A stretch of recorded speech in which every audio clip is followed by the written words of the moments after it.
There are vast unseen and unrecognized realms of existence in the universe. We see only a small slice of everything that exists, just the tip of the iceberg. The energetic field that we are immersed in is a field of existence that contains a multitude of realities.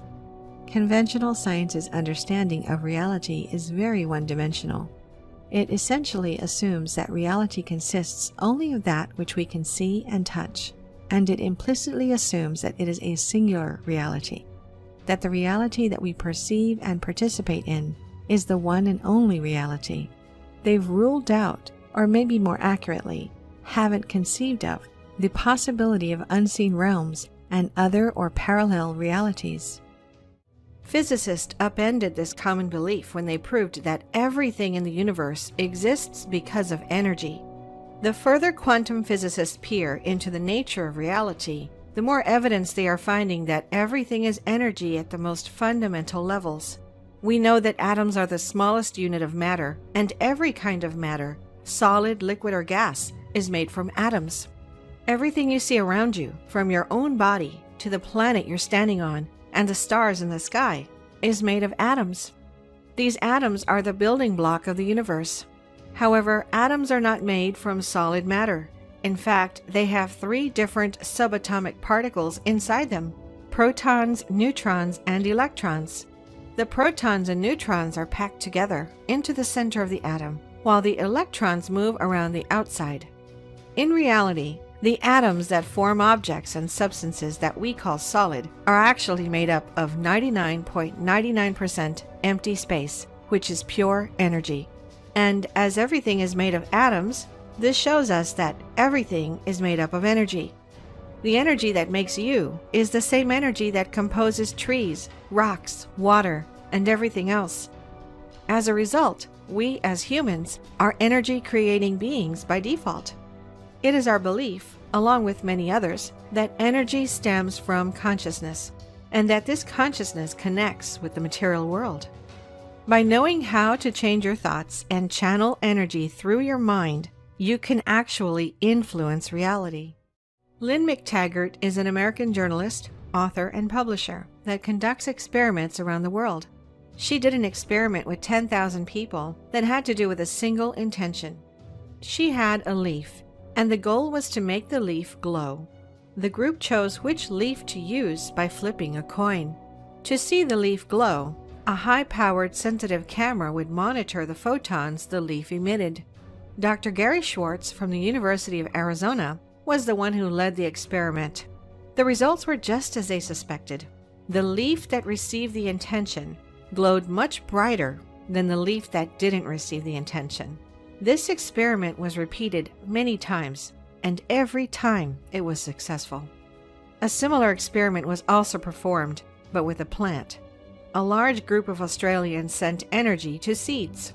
This caused the seeds to germinate faster, and the plants themselves grew faster and bigger.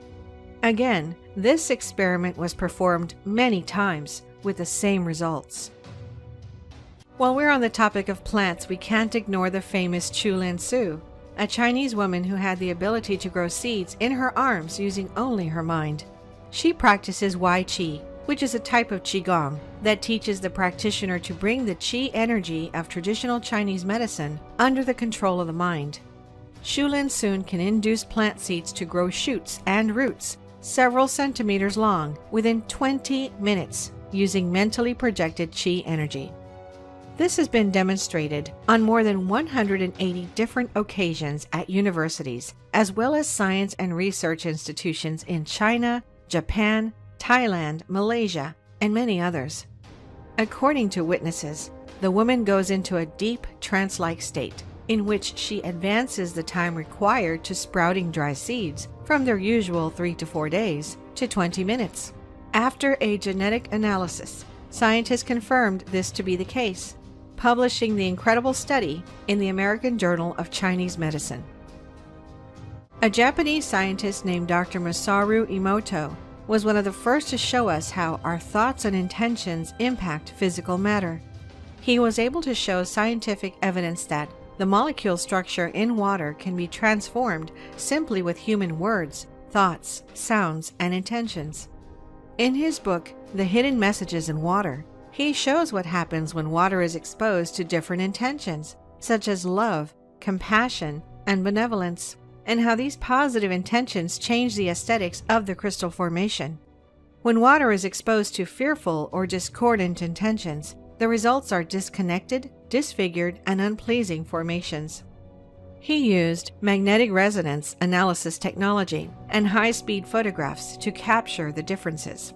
His experiments showed that even when water is polluted, it can be changed into something beautiful when it's exposed to prayer, meditation, and positive intentions. Humans are around 70% water, so just consider how powerful our thoughts can be on ourselves.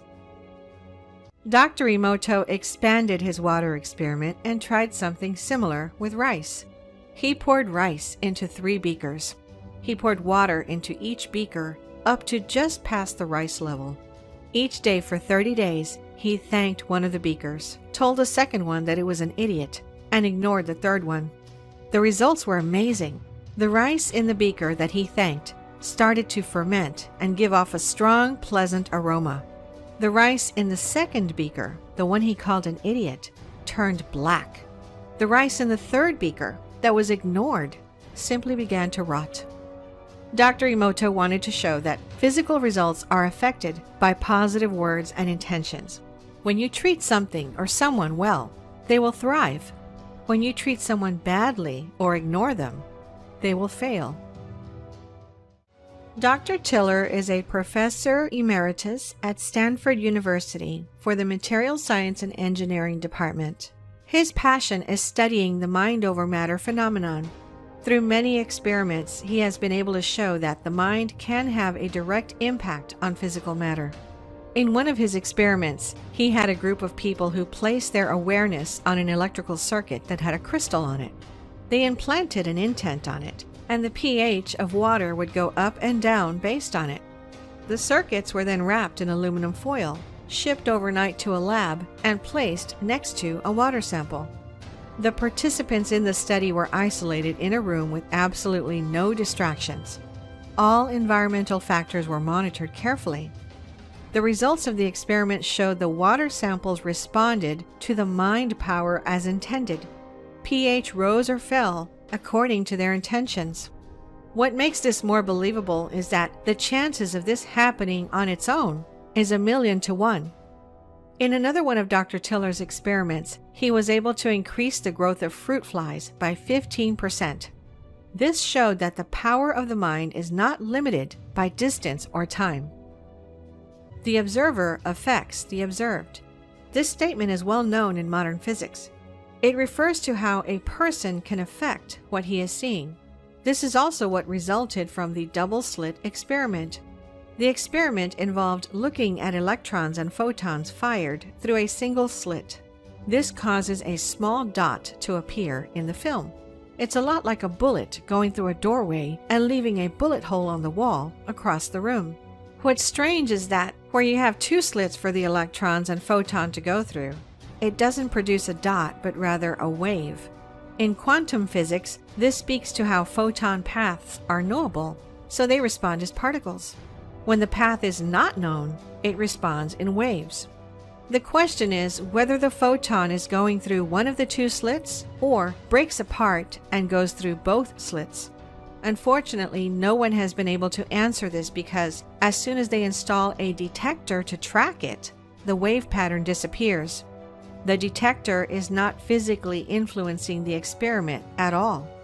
The same firing of electrons and photons through the 2 slits is made, but with the detector, the response is different. The only explanation is the so-called observer effect. When the process is being observed, it changes the outcome, even though it is not directly affecting the process. This has been expanded to popular culture in that it shows that just by observing something, you can change the results. Many people criticize this explanation, so the experiment has been done many times. Recently, Dean Radin, chief scientist at the Institute of Noetic Science, published a study that re-examined the double-slit experiment. He further explores the power of the mind over matter. He set up the double-slit experiment in a room that was shielded from electromagnetic signals and physical vibrations. He had mediators and non-mediators put their minds inside the box and watch the photons go through the slits. The results were the mediators were able to change the patterns of the particles from a wave into dots, while the non-mediators did not produce that effect.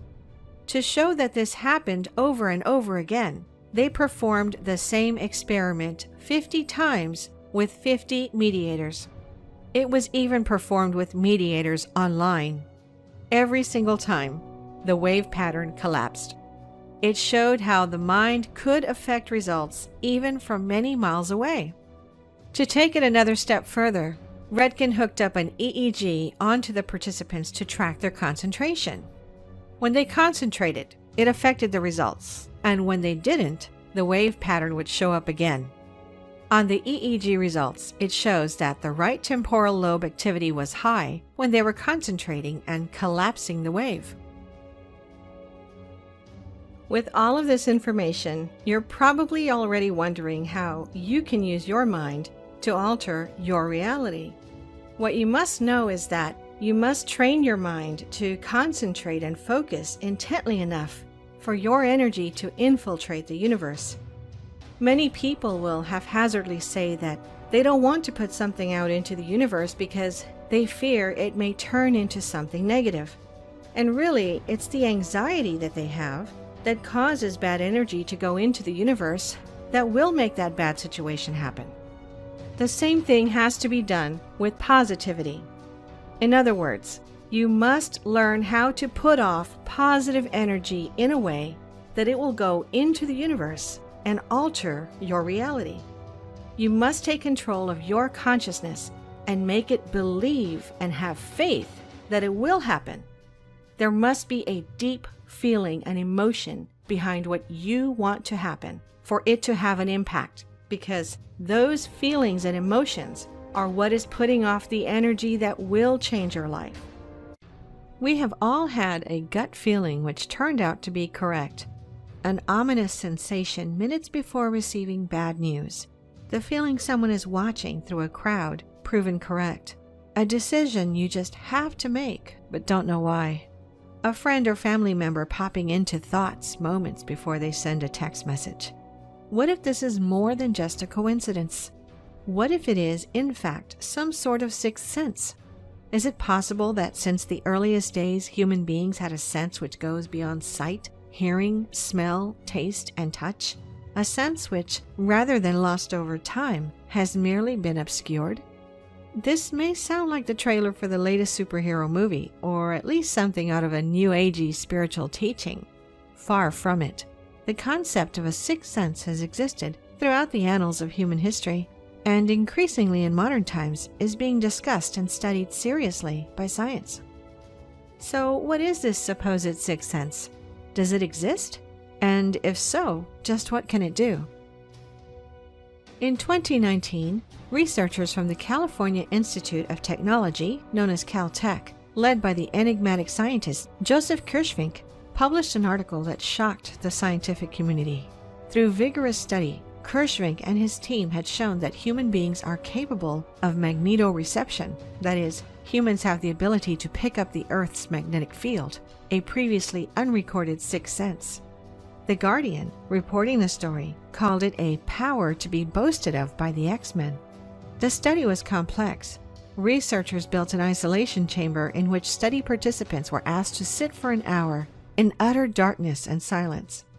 During this time, a magnetic field was passed around the chamber, and participants' brainwaves were measured and recorded via electrodes positioned at 64 locations on their heads. Researchers noticed that when the magnetic field pointed north and then swept upwards or downwards over the head or rotated counterclockwise, a significant drop was seen in the subject's alpha brainwaves. This indicated activity. When the brain is resting, alpha brainwaves are high. A drop signifies engagement. Kirschvink described the response of participants during these scenarios as freaking out. Perhaps freaking out is not an overly technical term. What did Kirschvink mean? What exactly was happening to the study's participants? As one of the members of the research team said, "The brain is responding to a magnetic field in a particular way. I just have no idea what mechanism that really represents." What was this sixth sense participants were experiencing? The mystery can begin to be unraveled by momentarily directing attention away from human beings and towards mole rats. Yes, mole rats. Studies have shown that these animals have the ability of magnetoreception, which they use as a sort of a guidance system on long journeys. In fact, this is not at all unique to mole rats. Migratory birds use magnetoreception to guide them, as do bees, bats, salmon, and turtles. Even snails and worms possess the ability. Think of lobsters walking in a single file line of 50 or more at the bottom of the ocean. This is magnetoreception at work. Further, studies have shown cattle and deer align with the magnetic field when standing around, while dogs will not defecate unless their spines are aligned in a north-south compass direction. One scientist even found that specific bacterium have a pronounced magnetic sense. The point is simple. This magnetic sixth sense is something that exists across the animal kingdom. And as Connie Wong, Caltech graduate student and one of the lead authors on Kirschvink's study, asked, "Many animals have magnetoreception, so why not us?" Note that Kirschvink and his team were not the first to consider the topic of magnetoreception in human beings. They were simply the first to achieve the groundbreaking step of producing measurable data. In 1980, British scientist Robin Baker conducted a series of experiments around Manchester, England, which he believes showed magnetoreception in humans. He started by blindfolding participants and taking them by minibus on a winding ride through the countryside. Eventually thoroughly lost, he would ask the participants to orient themselves towards the compass direction of home. Incredibly, in almost all cases, they were able to correctly pick the direction, except for those who had a magnet placed in their blindfolds. This suggested that it was, in fact, magnetoreception, which informed the ability to determine direction, the magnet acting as an interruption of the natural magnetic field. Baker produced similar results with walkabouts and spinning chairs, even performing such experiments on television. However, when Baker went to the United States to recreate his experiments for skeptical scientists at places like Princeton and Harvard universities, they failed to yield the results he had promised. Baker was labeled a charlatan and a fake, until years later it was discovered that AM radio stations interfere with magnetic fields.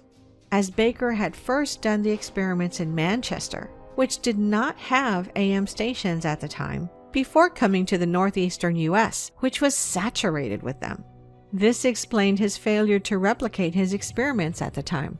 Not surprisingly, the incredible inventor Nikola Tesla, who was way ahead of his time, knew that already and is being quoted saying the following: "Alpha waves in the human brain are between 6 and 8 Hz. The wave frequency of the human cavity resonates between 6 and 8 Hz. All biological systems operate in the same frequency range. The human brain's alpha waves function in this range, and the electrical resonance of the Earth is between 6 and 8 Hz. Thus, our entire biological system, the brain and the Earth itself, work on the same frequencies.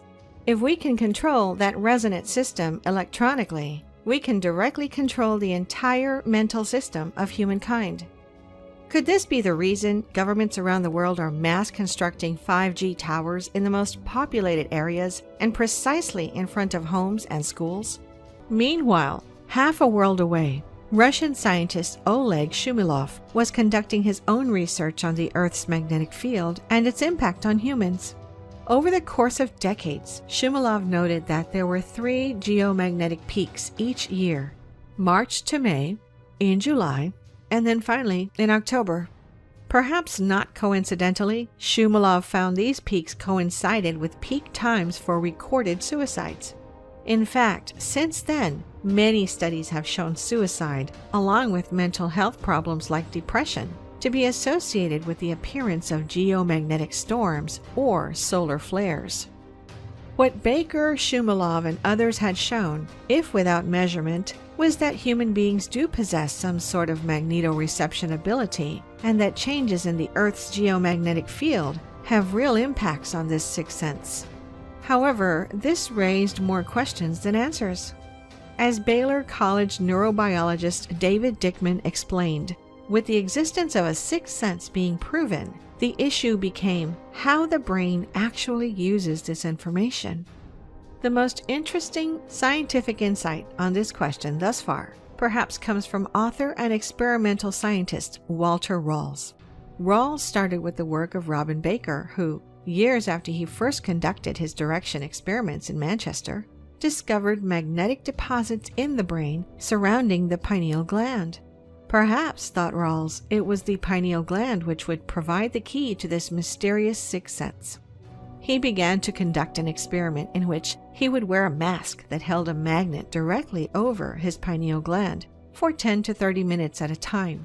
During the first week, as he sat and worked quietly wearing the mask, he suddenly noticed something out of the corner of his eye. When he turned his head to see what it was, he was shocked by a ghostly figure entering the room through the wall, then disappearing out the other side. The next week, the same figure appeared, less ghostly this time, more defined. It looked at Rawls, then disappeared. Finally, during the third week wearing the mask, the room around Rawls dissipated entirely, leaving him looking at a hillside with two people sitting under a tree. One of them was the figure he had seen twice previously. They looked at him, startled, before the scene faded away and a fearful Rawls took the mask off forever. It may sound incredible, unbelievable even, but is it possible Rawls was onto something? The pineal gland is located on the roof of the third ventricle of the brain, directly behind the root of the nose. Think of the space between your eyes. It is shaped like a pine cone, which is where it gets its name, pinea being Latin for pine cone. It is known to produce melatonin and serotonin, in effect, making the pineal gland a crucial regulator of the body's functions, of biocycles, growth, sleep, metabolism, hormones, and sexual development. More mysteriously, the pineal gland produces chemicals called beta-carbolines, neuromodulators which have the same effect as pharmaceutical products like Prozac, and the chemical known as DMT, a sister to ayahuasca, a psychedelic ceremonial drink used by the tribes of the Amazon rainforest. DMT is also called the spirit molecule, and it's considered by many to be among the most powerful psychedelics that we can experience. People who've used DMT report mystical visions that are often far stronger than with other psychedelics. They feel that they had been taken to alternate realities, interacted with sentient interdimensional beings, and had their entire worldview changed by visceral experiences that seemed more real than their daily life. To simplify it, the pineal gland can produce the molecule which can transcend our consciousness into the higher dimensions and connect us to the divine oneness of the universe. What is even more astonishing is that during death, the pineal gland floods the brain with a huge dose of DMT, which helps our consciousness leave the body and rejoin the spiritual world. According to many ancient and modern sources, the pineal gland, or the third eye, may hold the secrets to spiritual wisdom, inspiration, and psychic awareness.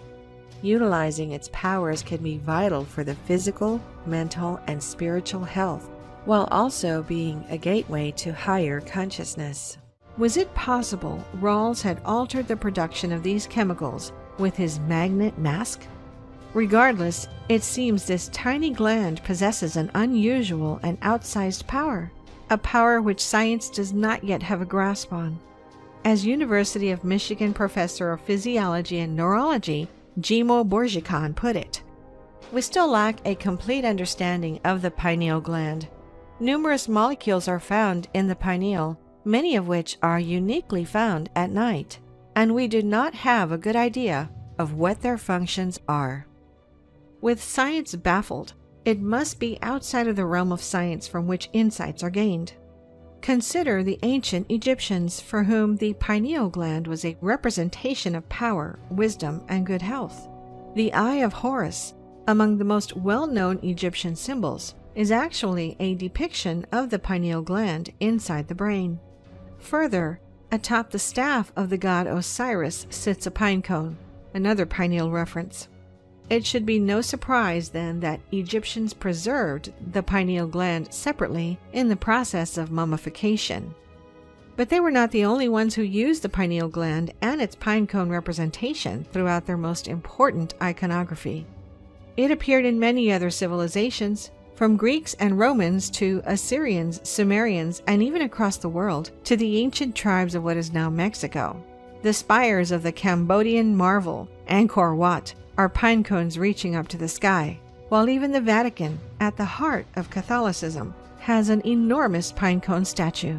In fact, the Pope, like the Egyptian god Osiris, carries a staff with a pine cone, while church lamps and candle holders also contain the symbol, representing the pineal gland as illumination, as showing the way out of darkness.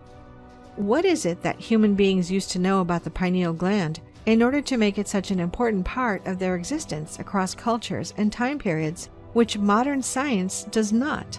What is this way out of darkness?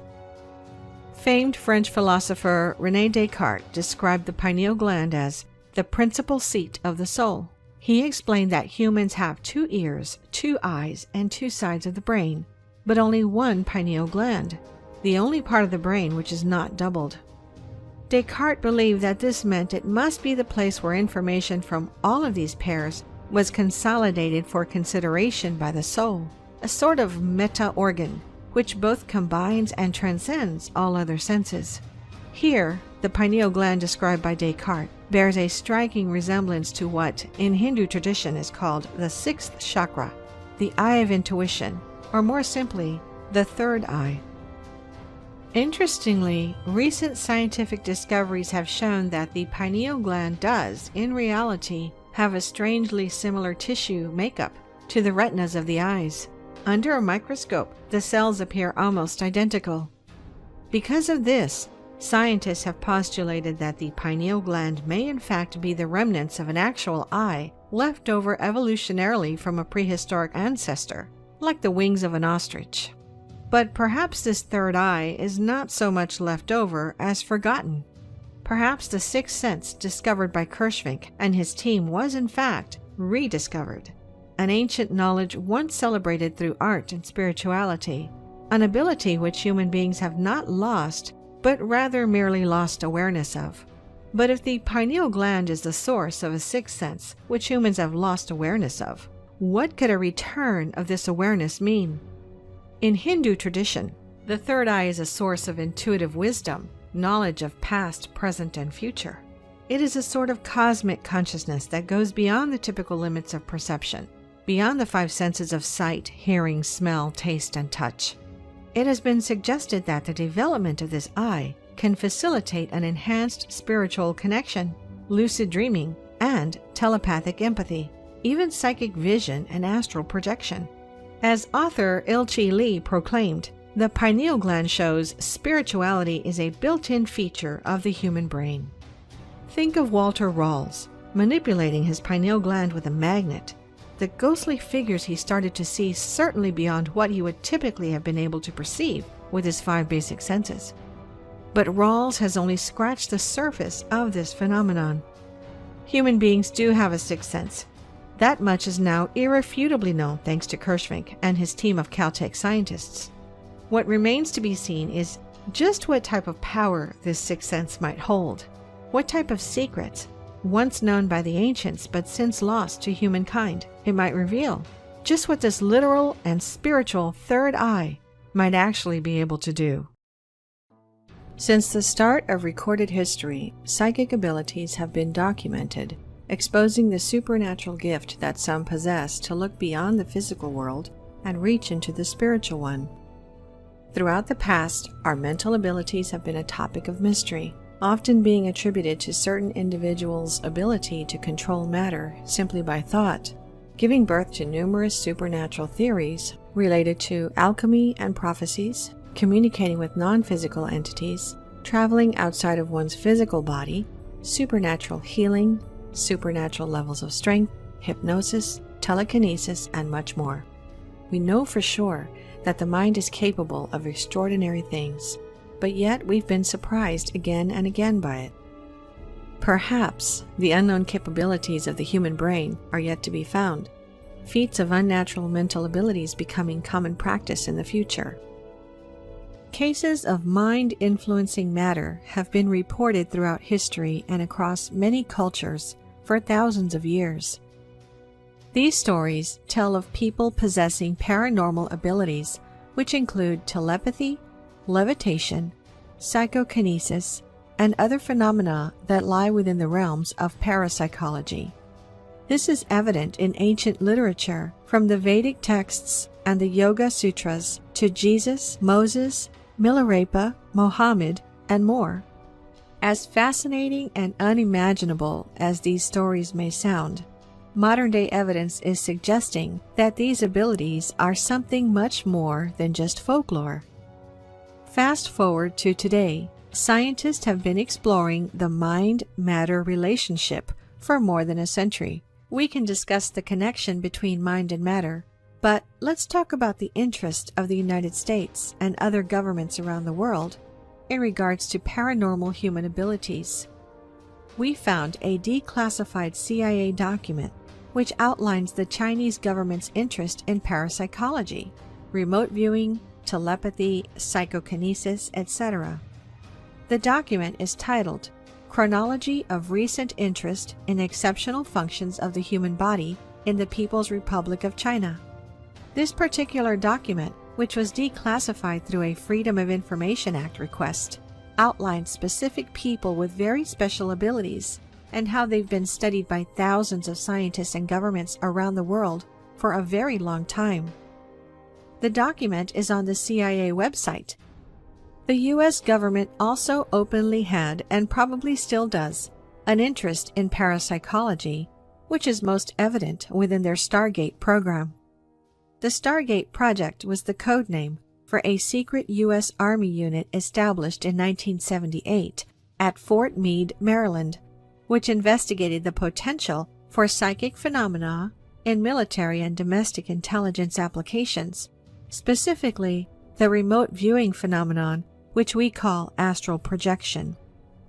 The top secret program had been training individuals in the esoteric science of remote viewing, in which claimed people were able to envision ongoing activities in distant places and future events, enabling them to create a small army of psychic spies, which could obtain data about foreign espionage activities, counterterrorism efforts, secret military bases abroad, and hidden missiles, all using their parapsychological abilities. The secret program recognized the inherent psychic potential in humans and attempted to harness these special faculties or powers for the purposes of intelligence gathering, often of a vital nature during the Cold War. That program lasted more than 2 decades before the public became aware of it. In July of 1995, the CIA declassified and approved for release documents revealing its sponsorship in the 1970s program at Stanford Research Institute in California to determine whether such phenomena like remote viewing and astral projection can be utilized for gathering intelligence. Thus began disclosure to the public of a 2-decade-plus involvement of the intelligence community in the investigation of so-called parapsychological phenomena. Remote viewing can be defined in multiple ways. It's the ability of individuals to describe a remote geographical location up to several 100,000 kilometers away, sometimes even more, from their physical location. A man by the name of Ingo Swann, who participated in the experiment, said he had an out-of-body experience in which he traveled and observed both Mercury and Jupiter.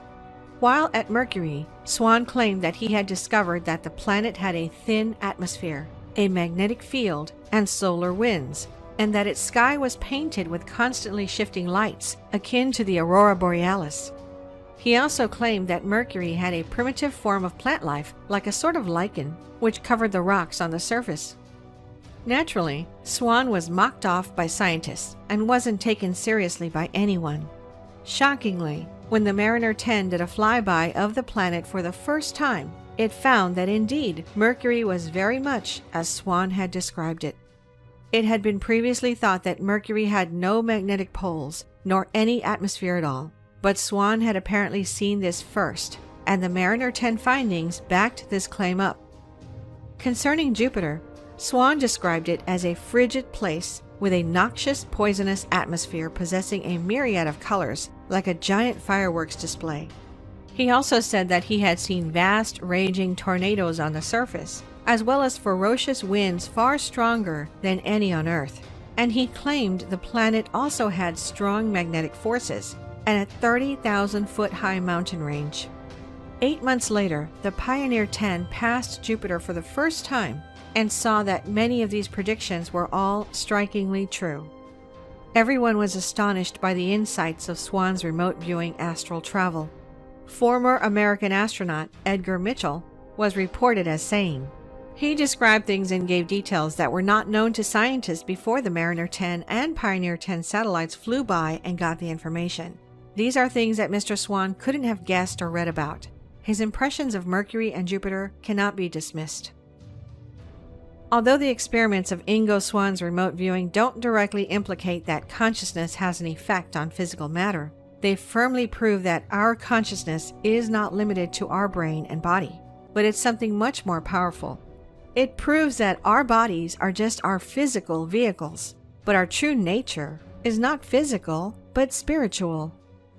In 1966, Dr. Charles Theodore Tart invited a young astral projector known as Miss Z to join a series of experiments in the sleep lab of the University of California, Davis. The experiment lasted 4 days, wherein the projector tried to exit her physical body while being connected to different devices that evaluated her physiological conditions. It was done to identify a quasi-randomly produced 5-digit number placed about 1.5 meters above her head. According to Miss Z, from Monday to Wednesday, she saw the clock while drifting out of her body. The devices displayed strange brainwave patterns during the times she stated. There was also no rapid eye movements observed. The projector recognized the target number on Wednesday night. The number was 25132. In 1977, Duke University's Stuart Harary and Robert Lowell Morris performed an inventive experiment. Harary stayed in University of California, Santa Barbara, and his body was connected to a series of physiological devices. The experiment's goal was to visit his 2-month-old cat, Spirit, who was held in a cage and monitored by sensors at Duke University. They observed the sharp behavioral difference when Harary was astral projecting and near his cat. Spirit became calm and passive, as if it was feeling or seeing Harary. When Harary was not astral projecting, Spirit meowed 37 times and continuously tried to escape from the cage. Dr. Charles Theodore Tart studied Robert Allen Monroe between 1965 and 1966 in the Electroencephalographical Laboratory of the University of Virginia's School of Medicine. ECG, EOG, and EEG were used during the experiment. Monroe had to read a quasi-randomly created 5-digit number on a shelf positioned 2 meters above the floor. He wasn't successful during the first 7 nights. Monroe had 2 fleeting lateral projections on the 8th night of experiment. On the first lateral projection, he saw some strangers talking at an unidentified place at a distance. This couldn't be verified. However, on the second lateral projection, he correctly described the woman technician and the man who were just outside the room. The experiment discovered that his ocular movements were slower than in normal sleep. They observed the stage 1 brainwave pattern almost immediately after Monroe slept. This stage usually happens after 80 to 90 minutes of sleep without any dreams, so the event was extremely rare. Projective Field, an experimental research project that focuses on OBE, brings dozens of individuals who practice astral projection together for a weekend of 8 OBE attempts. Projective Field is led by Nancy Trivolato and Wagner Allegretti. The research will be completed once enough data is accumulated and a desirable number of out-of-body experiences allow them to make conclusive results.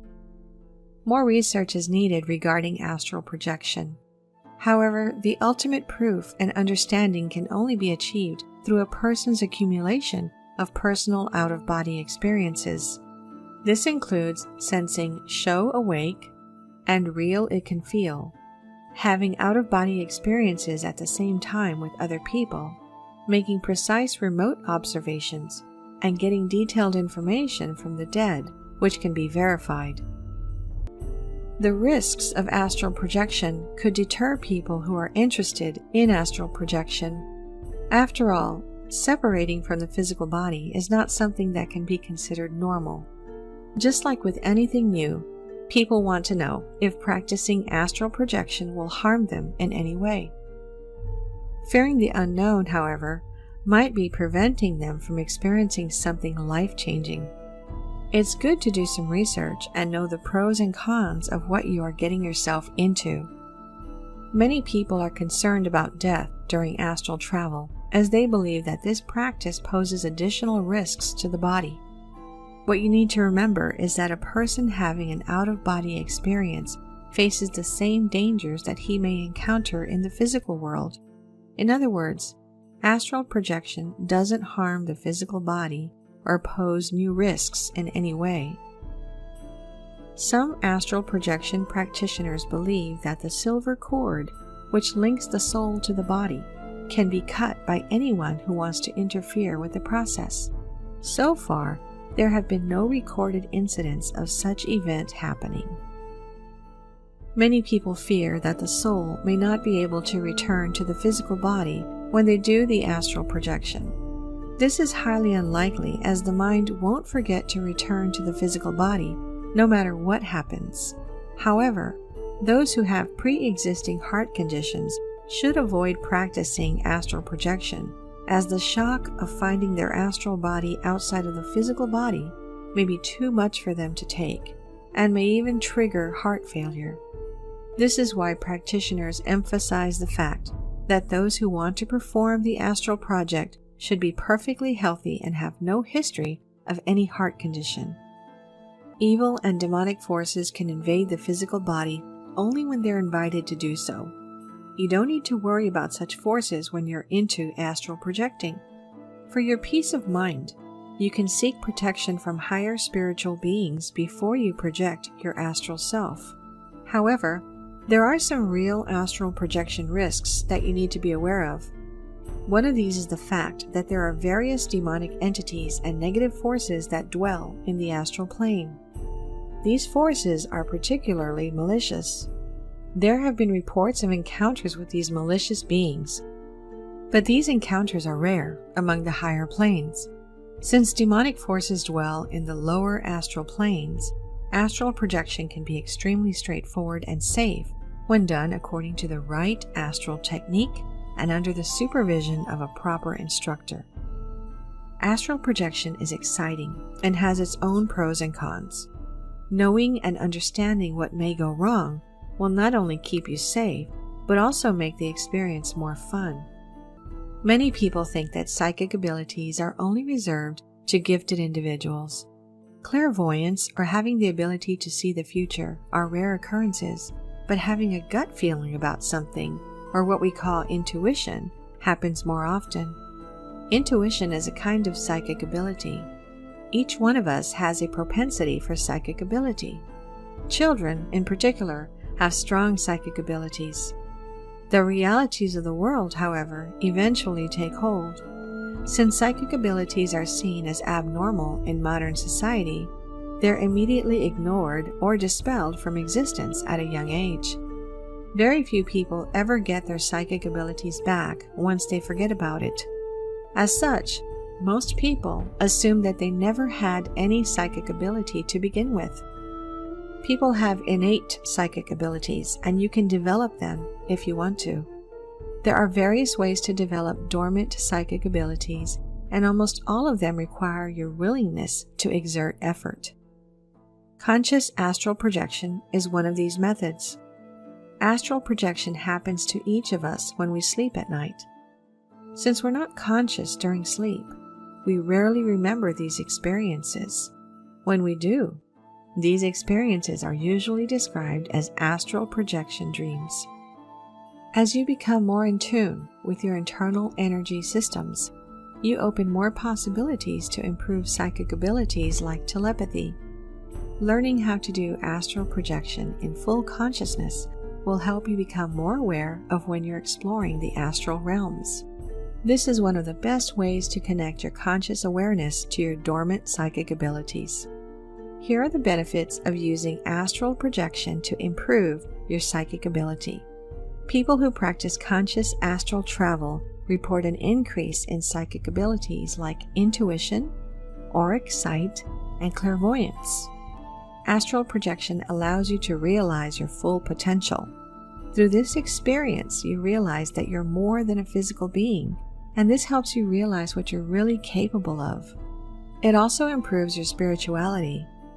Many people find the whole out-of-body experience a spiritual event. They report a sense of being connected to something greater than themselves. Astral projection helps you develop an inner calmness, which translates to an ability to relax completely. This helps you sleep better at night. Inner calmness and increased spirituality improve one's respect for all forms of life, including humans and animals. Astral projection enhances imagination, intelligence, and memory recall. Through out-of-body experiences, certain parts of the brain that were previously untapped may become used. When you astral project, you recognize and experience past life influences. This experience allows you to open up and explore your subconscious mind. It also helps you overcome the fear of death. Once you explore the astral realm, you realize that your existence continues beyond your physical being. It also provides answers to questions that were previously unanswered. Astral projection allows you to directly access the subtle realms of energy and light. The best thing about it is that you do it subconsciously. The limited conscious exposure to these realms might be all you need to discover and improve your dormant psychic abilities.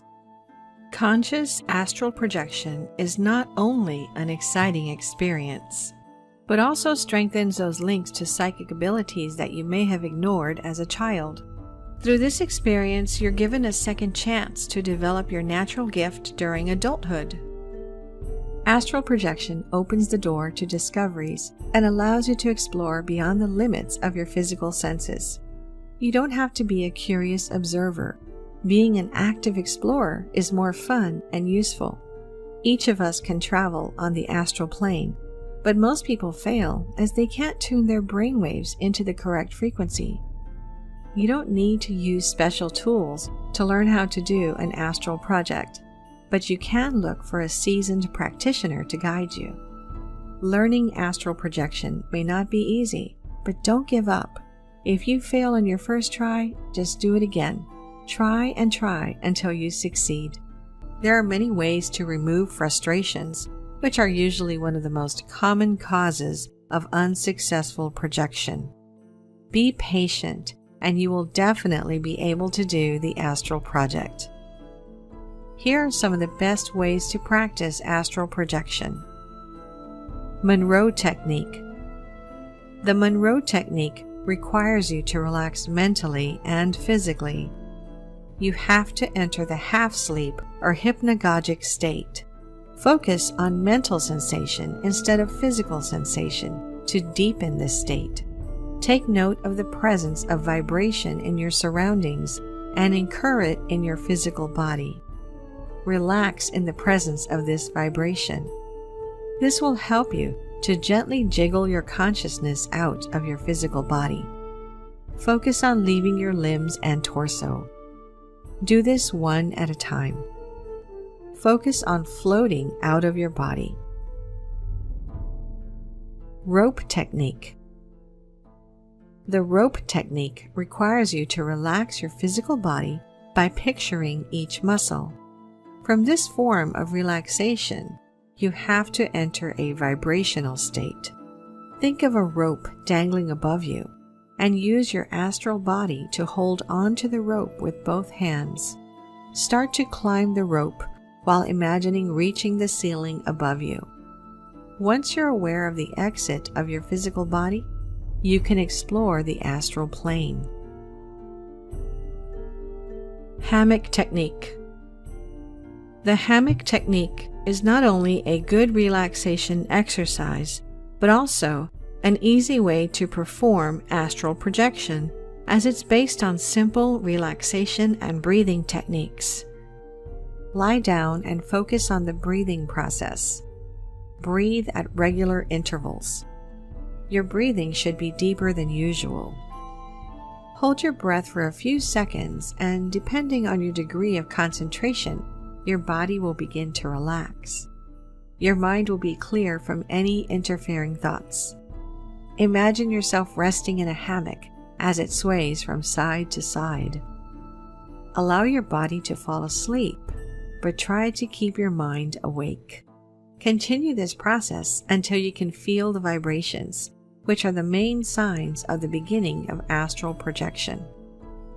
You must be fully aware of these vibrations and the changes in their intensity. When you start to feel tingles, rapid heart rate, vibrations, and buzzing all over your body, you're just seconds from separating your astral body from your physical body. You will also begin hearing various waves, frequencies, and sounds from the astral dimension. Continue concentrating until the moment of complete separation, which is when you're able to see your physical body from above. Stretch out technique. This technique is one of the easiest ways to separate your astral body from your physical one. It requires you to visualize your body stretching out in a certain way. You have to lie down and close your eyes. First, visualize your feet stretching out and becoming larger by a few inches. Once the image of your feet being stretched out is clear, you should stop and then let them go back to their usual size. Concentrate on your head and repeat the process. Go back to your feet again. Repeat the same process. Stretch your feet and head out more and more each time. Imagine them stretched out by a few feet, and then envision yourself stretched out up to a point where you're able to fill up the entire room. You will feel like you're floating and separating from your physical body. What would you do if you could control your dreams? Would you fly, travel the universe, learn more about yourself, or manifest things in your life?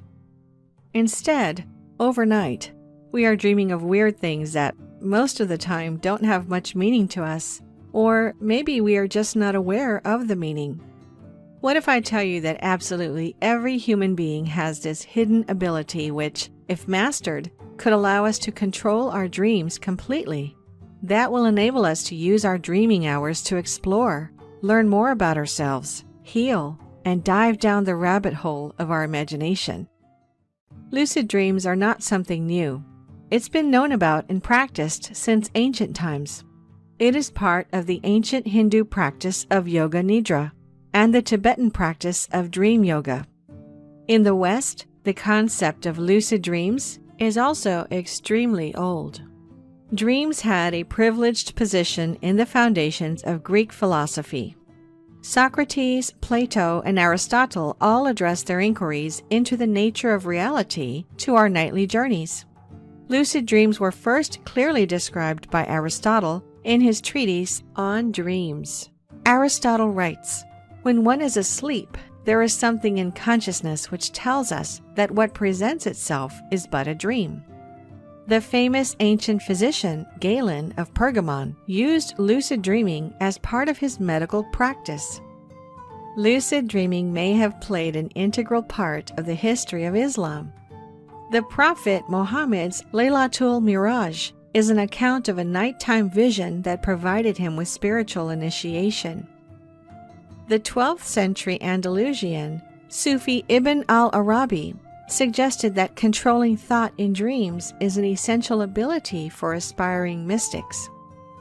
300 years later, Sufi mystic Shamsuddin Lahiji recorded an inspiring night vision of the heavens that also may have been a lucid dream experience.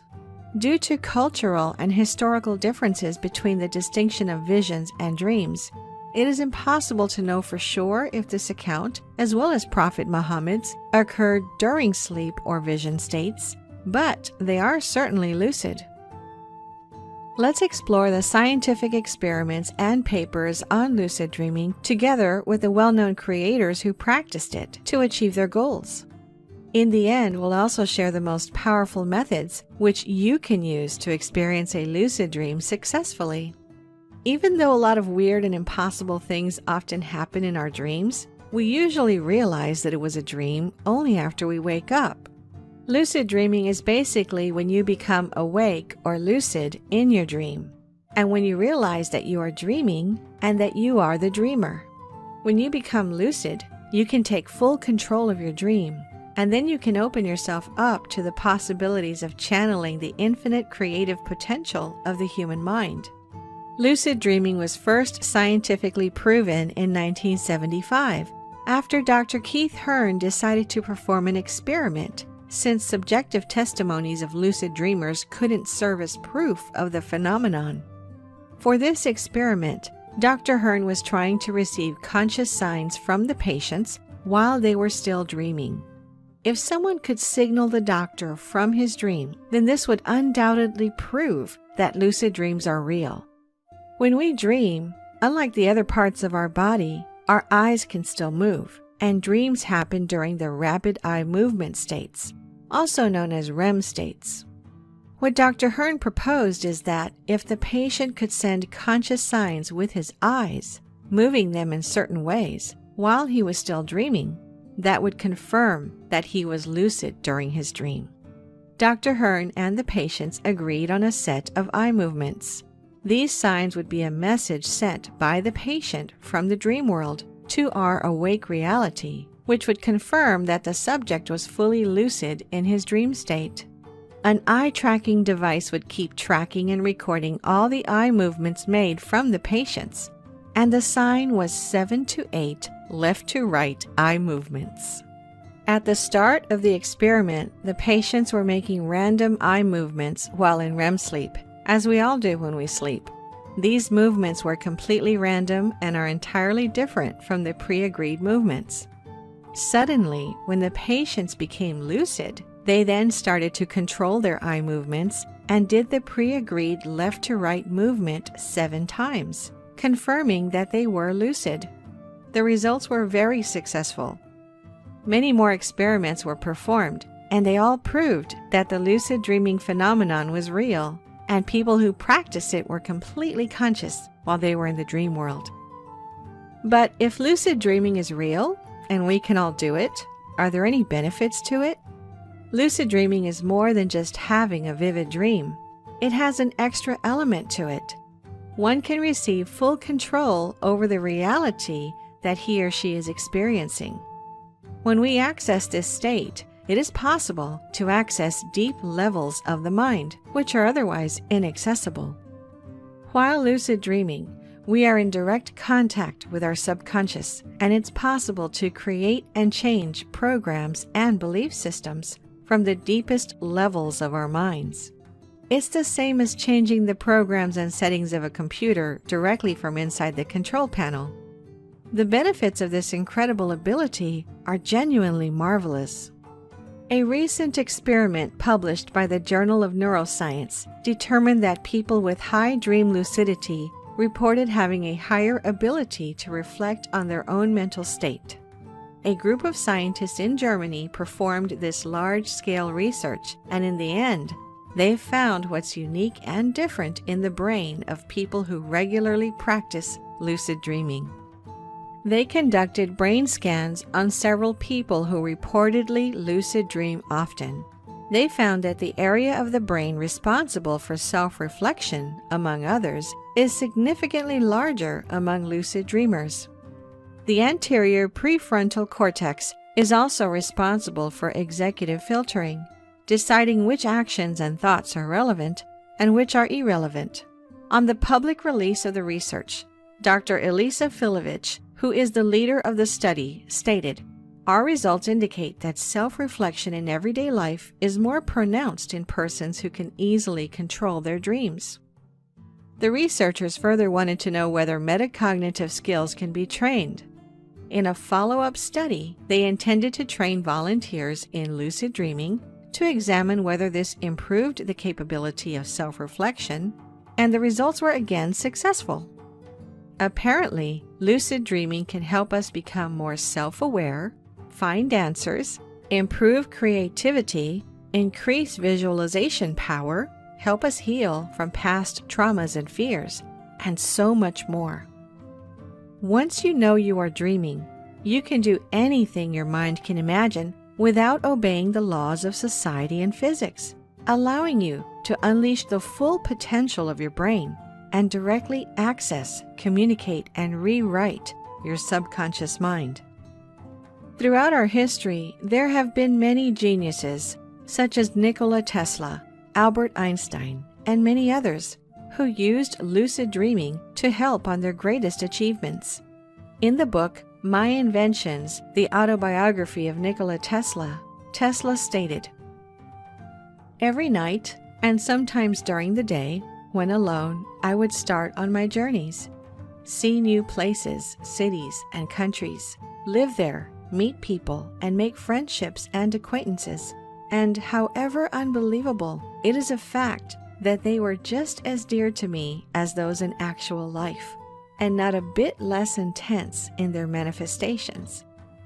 This I did constantly until I was about 17, when my thoughts turned seriously to invention. Then I observed to my delight that I could visualize with the greatest facility. I needed no models, drawings, or experiments. I could picture them all as real in my mind. My method is different.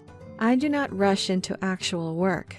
When I get an idea, I start at once building it up in my imagination. I change the construction, make improvements, and operate the device in my mind. It is absolutely immaterial to me whether I run my turbine in thought or test it in my shop. I even note if it is out of balance. There is no difference whatever. The results are the same. In this way, I am able to rapidly develop and perfect a conception without touching anything. When I have gone so far as to embody in the invention every possible improvement I can think of and see no fault anywhere, I put into concrete form this final product of my brain.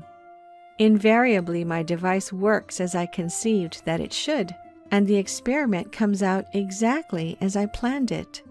In 20 years, there has not been a single exception. Why should it be otherwise? Tesla was known to possess extraordinary mental capacities, such as acute hearing and off-the-chart visualization skills that were so vivid that he wouldn't need any notes for his thought experiments. His visualization skills allowed him to conduct dream experiments while completely awake in the lab. Basically, he had a virtual lab in his mind. Tesla was one level above the lucid dreaming state, and as a result, he could do experiments on things in a faster way than most of us can. Another famous scientist, Albert Einstein, made a discovery that would change our whole understanding of physics and the universe, and apparently this discovery was made during a lucid dream. As it happens, he came to the extraordinary scientific achievement, discovering the principle of relativity, after having a vivid dream. Einstein's Dreams by Alan Lightman is now a modern classic, a collage of stories dreamed by Albert Einstein in 1905 on the brink of his breakthrough discoveries. In one aspect of Einstein's imagination, time is circular, so that people are fated to repeat their triumphs and failures over and over. In another, time stands still, where lovers cling together in eternity. In another yet, time is a nightingale trapped by a bell jar. There are some quotes from Einstein, such as, "Reality is merely an illusion, albeit a very persistent one." Imagination is everything. It is the preview of life's coming attractions. And time is an illusion. Through these quotes, it seemed that he constantly questioned if reality was real or just an illusion. And usually, these questions are normal for those who have experienced lucid dreams.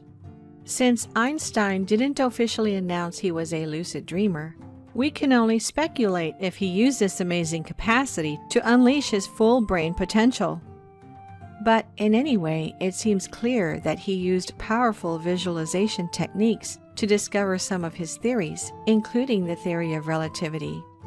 I am sure that as soon as we started to talk about lucid dreaming, you remembered the movie Inception with Leonardo DiCaprio. Leo has publicly announced that even before this movie, he was already a lucid dreamer and practiced this very often. The famous psychologist Carl Jung was a strong believer in the inner power and the power of the unconscious mind, thus studying dream interpretation and extensively recording his own dreams. One of his most notorious books, The Red Book, was a trip into self-discovery and a massive collection of his dreams, fantasies, and psychedelic drawings. "So I have come to the right place," Jung wrote in one fictional dialogue. "I have wandered a long time through the world, seeking those like you who sit upon a high tower on the lookout for things unseen." For someone who has extensively studied the power of dreams, it wouldn't be surprising if he was also a lucid dreamer. Stephen King also allegedly received inspiration from his lucid dream states. He writes about lucid dreaming in his 1995 novel, Insomnia, an extraordinary tale about an insomniac who begins to see brilliant auras and then more disturbing hallucinations as his condition deteriorates. Another clue that Stephen King may be a lucid dreamer is how he finds inspiration for his novels. In an interview with UK reporter Stan Nichols on the inspiration for Misery, King said, "Like the ideas for some of my other novels, that too came to me in a dream." And in an interview with Naomi Epple, King said, "I've always used dreams the way you'd use mirrors to look at something you couldn't see head on, the way that you use a mirror to look at your hair in the back. To me, that's what dreams are supposed to do. I think that dreams are a way that people's minds illustrate the nature of their problems, or maybe even illustrate the answers to their problems in symbolic language." Stephen King also said, "In both writing and sleeping, we learn to be physically still. At the same time, we are encouraging our minds to unlock from the humdrum rational thinking of our daytime lives. And as your mind and body grow accustomed to a certain amount of sleep each night, 6 hours, 7, maybe the recommended 8, so can you train your waking mind to sleep creatively and work out the vividly imagined waking dreams, which are successful works of fiction." King often referred to writing as similar to awake dreaming, and how it is important to keep yourself undisturbed in your writing process, just like when you are sleeping, so that you can come to that dream state and access the full creative potential of your brain, or how others would say the full creative potential of your subconscious mind. These are just a handful of the world's wonderful personalities who have dabbled in lucid dreaming. Look at how much knowledge and inspiration they've each given back to the world. Lucid dreaming opens new doors. It's no coincidence that so many great minds have all found knowledge and ideas in their dreams. By connecting and directly communicating with our subconscious mind, we can unleash the full potential of our brain and truly fulfill our life purpose by creating. After all the information shared, you're probably eager to try lucid dreaming, wondering how to start and how to do it. The true mastery of lucid dreaming doesn't happen in the dream world, however. It starts in waking life.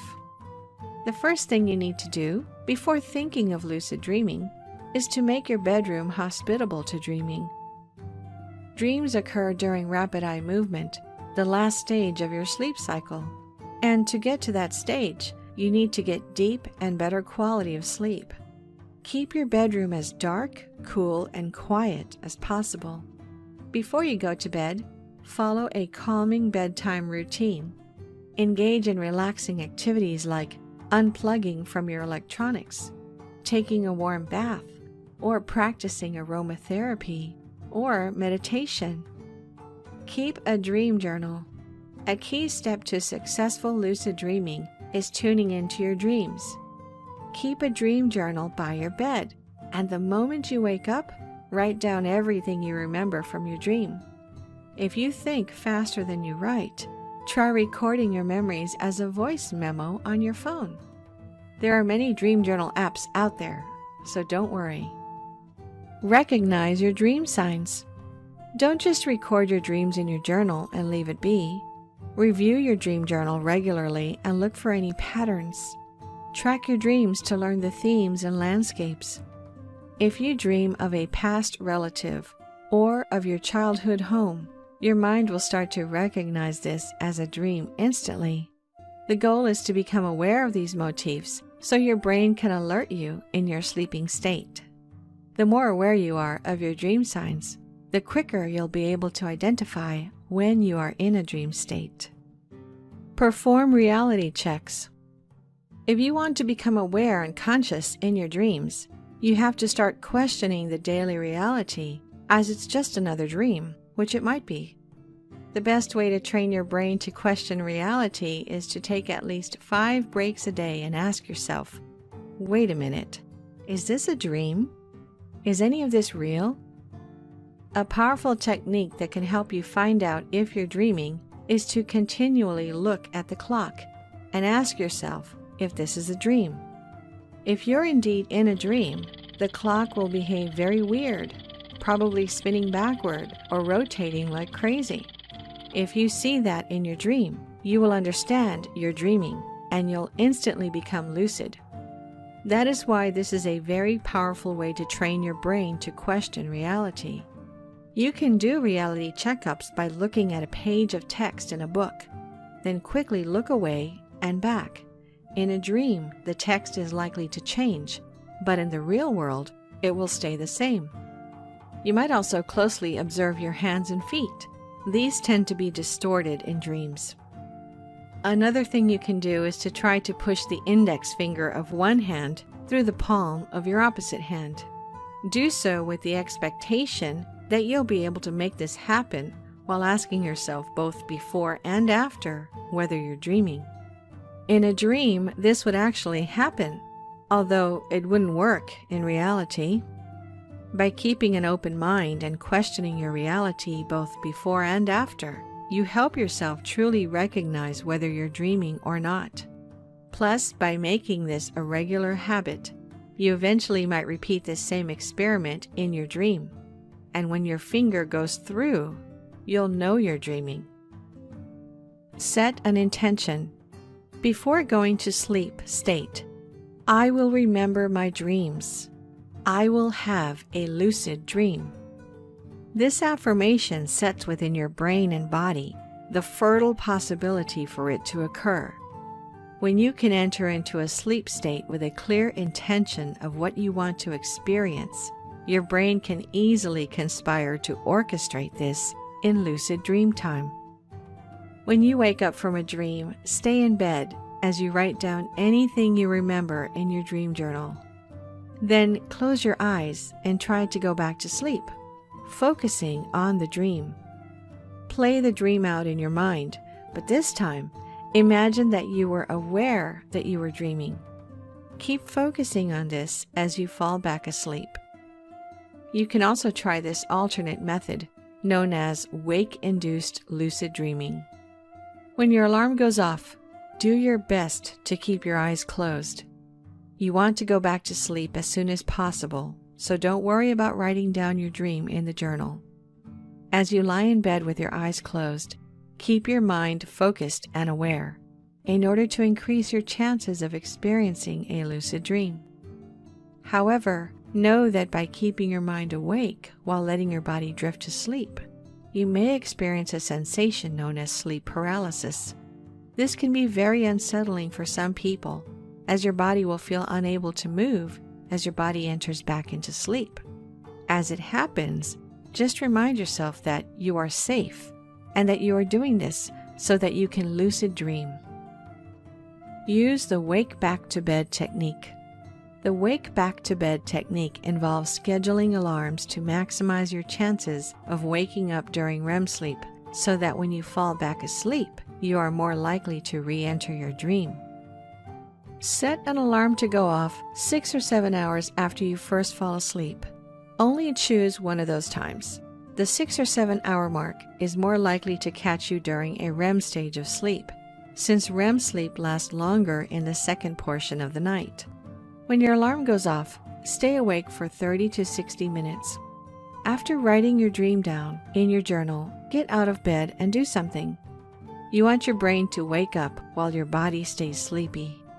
Then get back into bed, focus on your dream, and try to fall back asleep. We don't recommend this method as a long-term practice, as it disrupts your REM sleep, resulting in sleep deprivation, which has both short-term and long-term consequences to your health. Take up video gaming. If you'd like to play more video games, here's a great excuse. This 2017 study found that frequent video gaming is associated with a better ability to remember your dreams, both lucid and regular.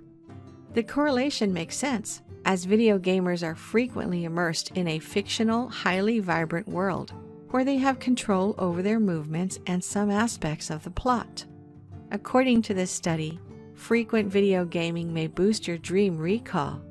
Just be sure to put down the controller at least 1 hour before bed, so that you can get your mind into a more restful state before sleep. Try to keep your dream going. If you begin experiencing lucid dreams, congratulations! Don't be upset if you have a lot of false starts at first.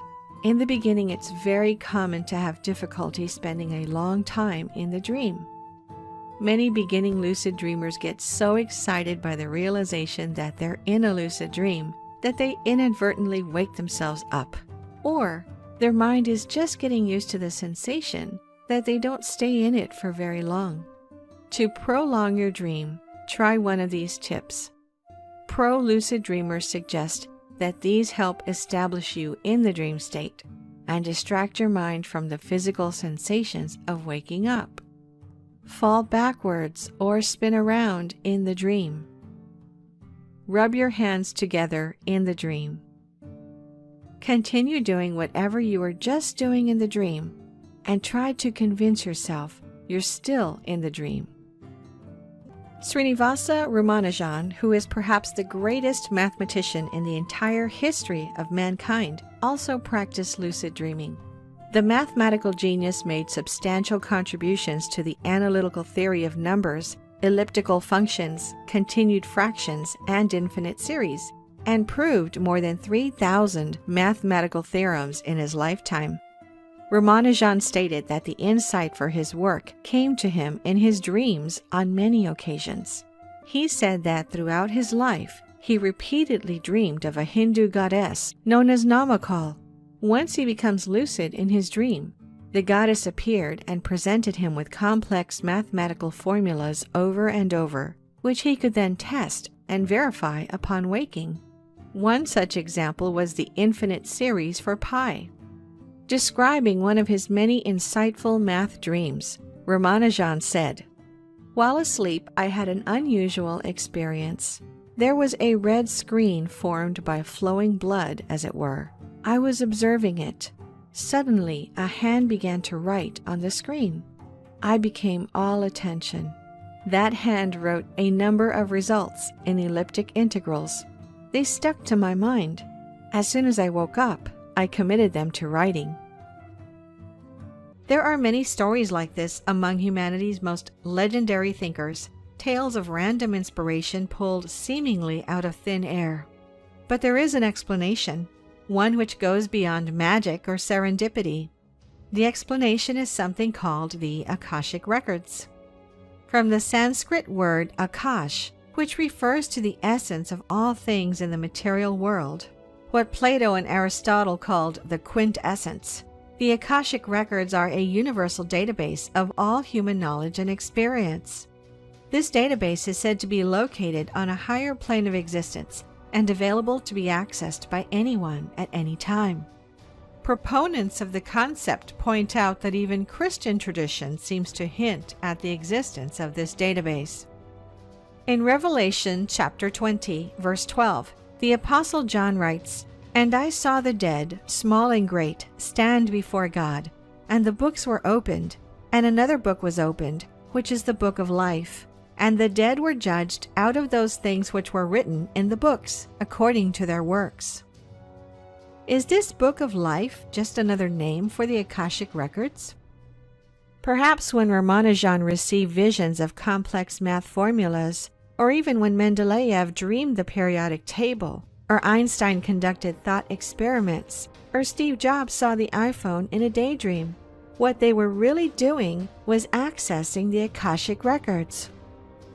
Perhaps the most fervent supporter of the existence of the Akashic Records is none other than Nikola Tesla.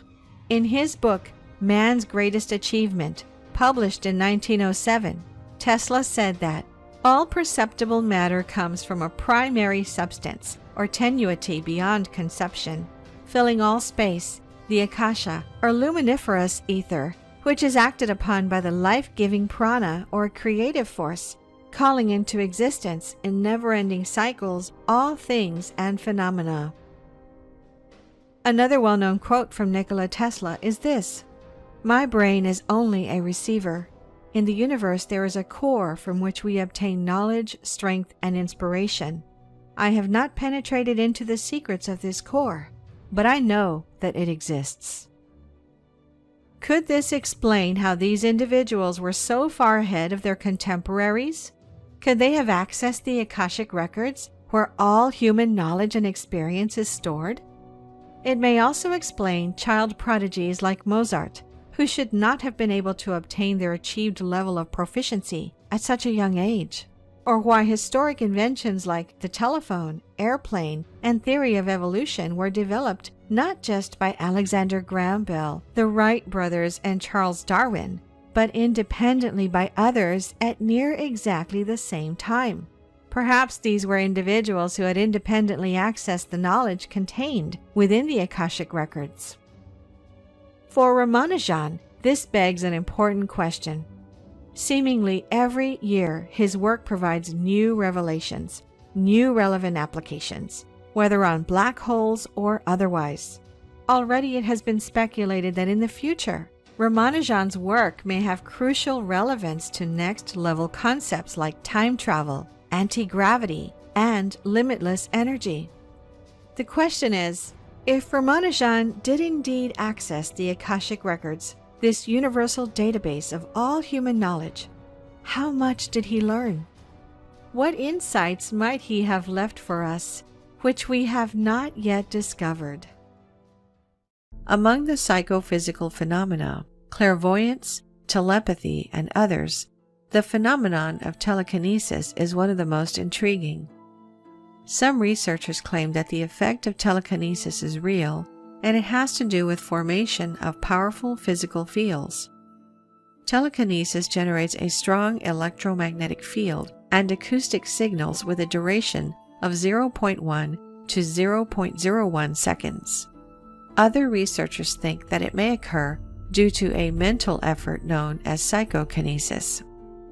The difficulty of studying the phenomenon of telekinesis is attributable primarily to the fact that it is extremely rare. In recent years, after a number of experiments on telekinesis, Dr. Robert G. John, the head of the Laboratory of Abnormal Studies at Princeton University, managed to prove that the human, by his psyche, can affect material objects. It was verified after thousands of experiments which involved hundreds of men and women of all ages and professions. Subjects had to move a pendulum placed under a transparent plastic cap. 5 subjects were able to do it at any time and distance, the others only in a few cases. Another declassified secret document, which proves the existence of these paranormal activities, is a declassified U.S. Air Force report on teleportation, which was made available through the Federation of American Scientists. The document confirms how in 1979, a major Chinese science journal, Zhirongzaki, which means nature journal, carried a report on non-visual pattern recognition, in which numerous accounts of exceptional human body function were confirmed. As a result, an unofficial preliminary organization to study this under the watch of the Nature Journal was established. In 1980, the journal and the Chinese Human Body Science Association held a major parapsychology conference in Shanghai, with participants from over 20 research institutes and universities, specifically to study the phenomenon of remote viewing, telepathy, psychokinesis, clairvoyance, and many others. 1 year later, in 1981, over 100 centers to study children with purported exceptional abilities and mental capabilities were formed, with the cooperation of more than 100 formally trained psychic scholars.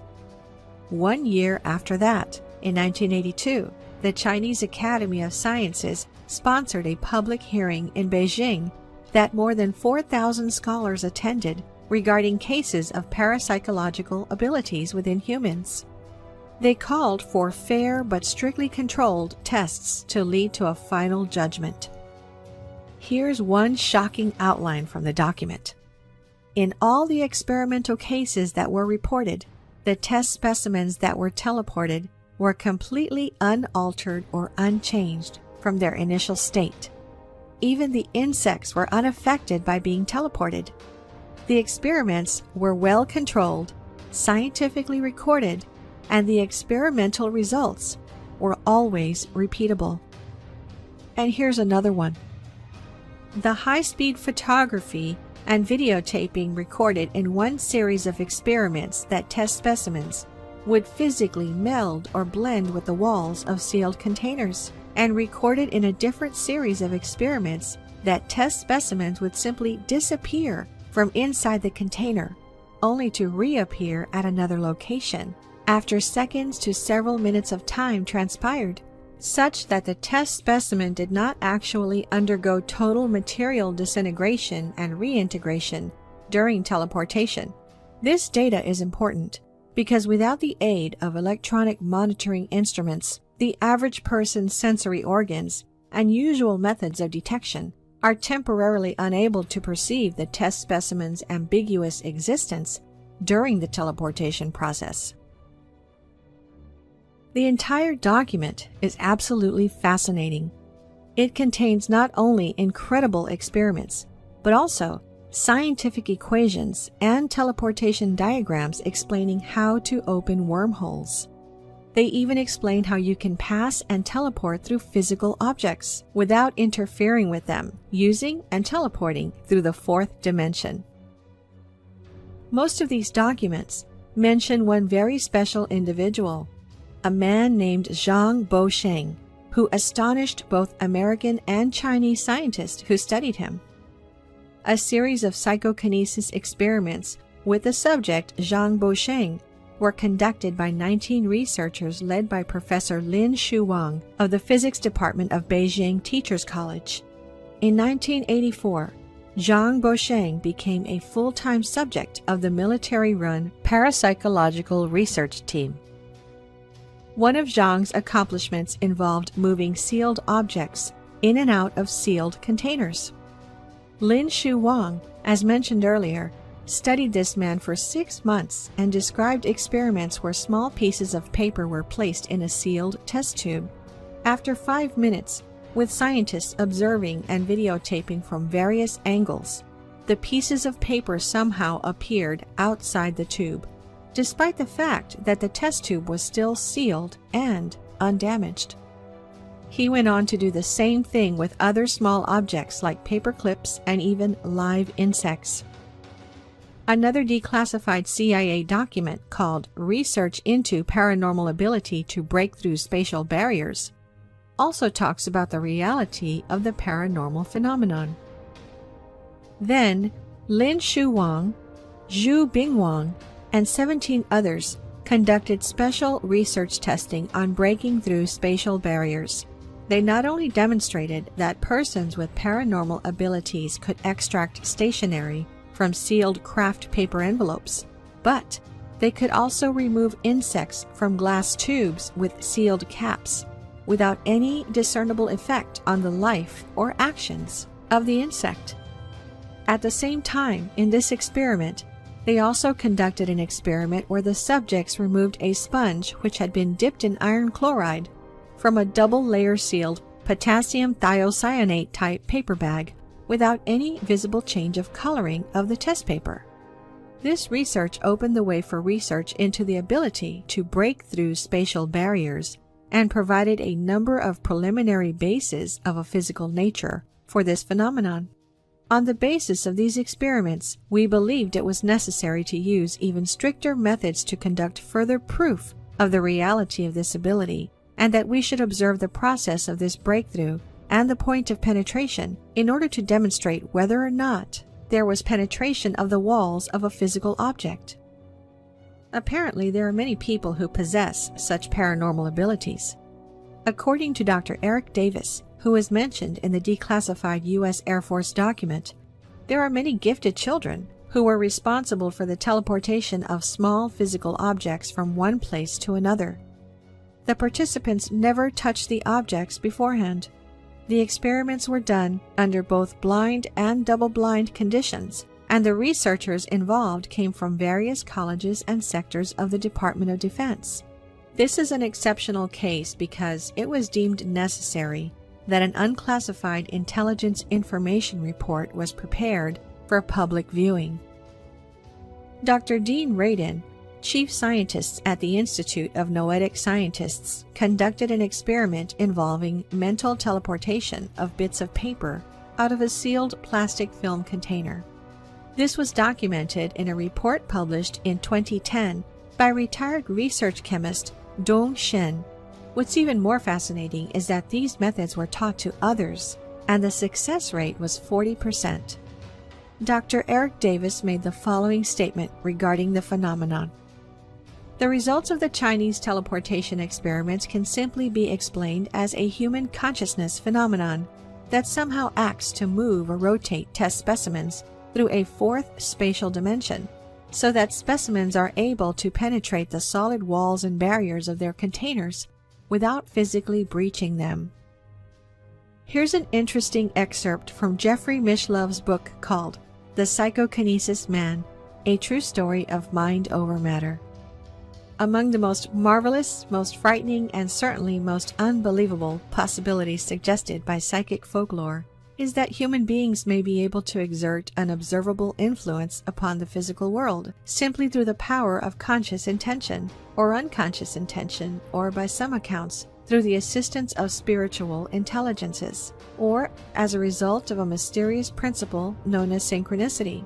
Some scholars, such as Stephen Brody, professor of philosophy at the University of Maryland, take such reports very seriously, claiming that no honest person can examine the case study reports and easily dismiss them.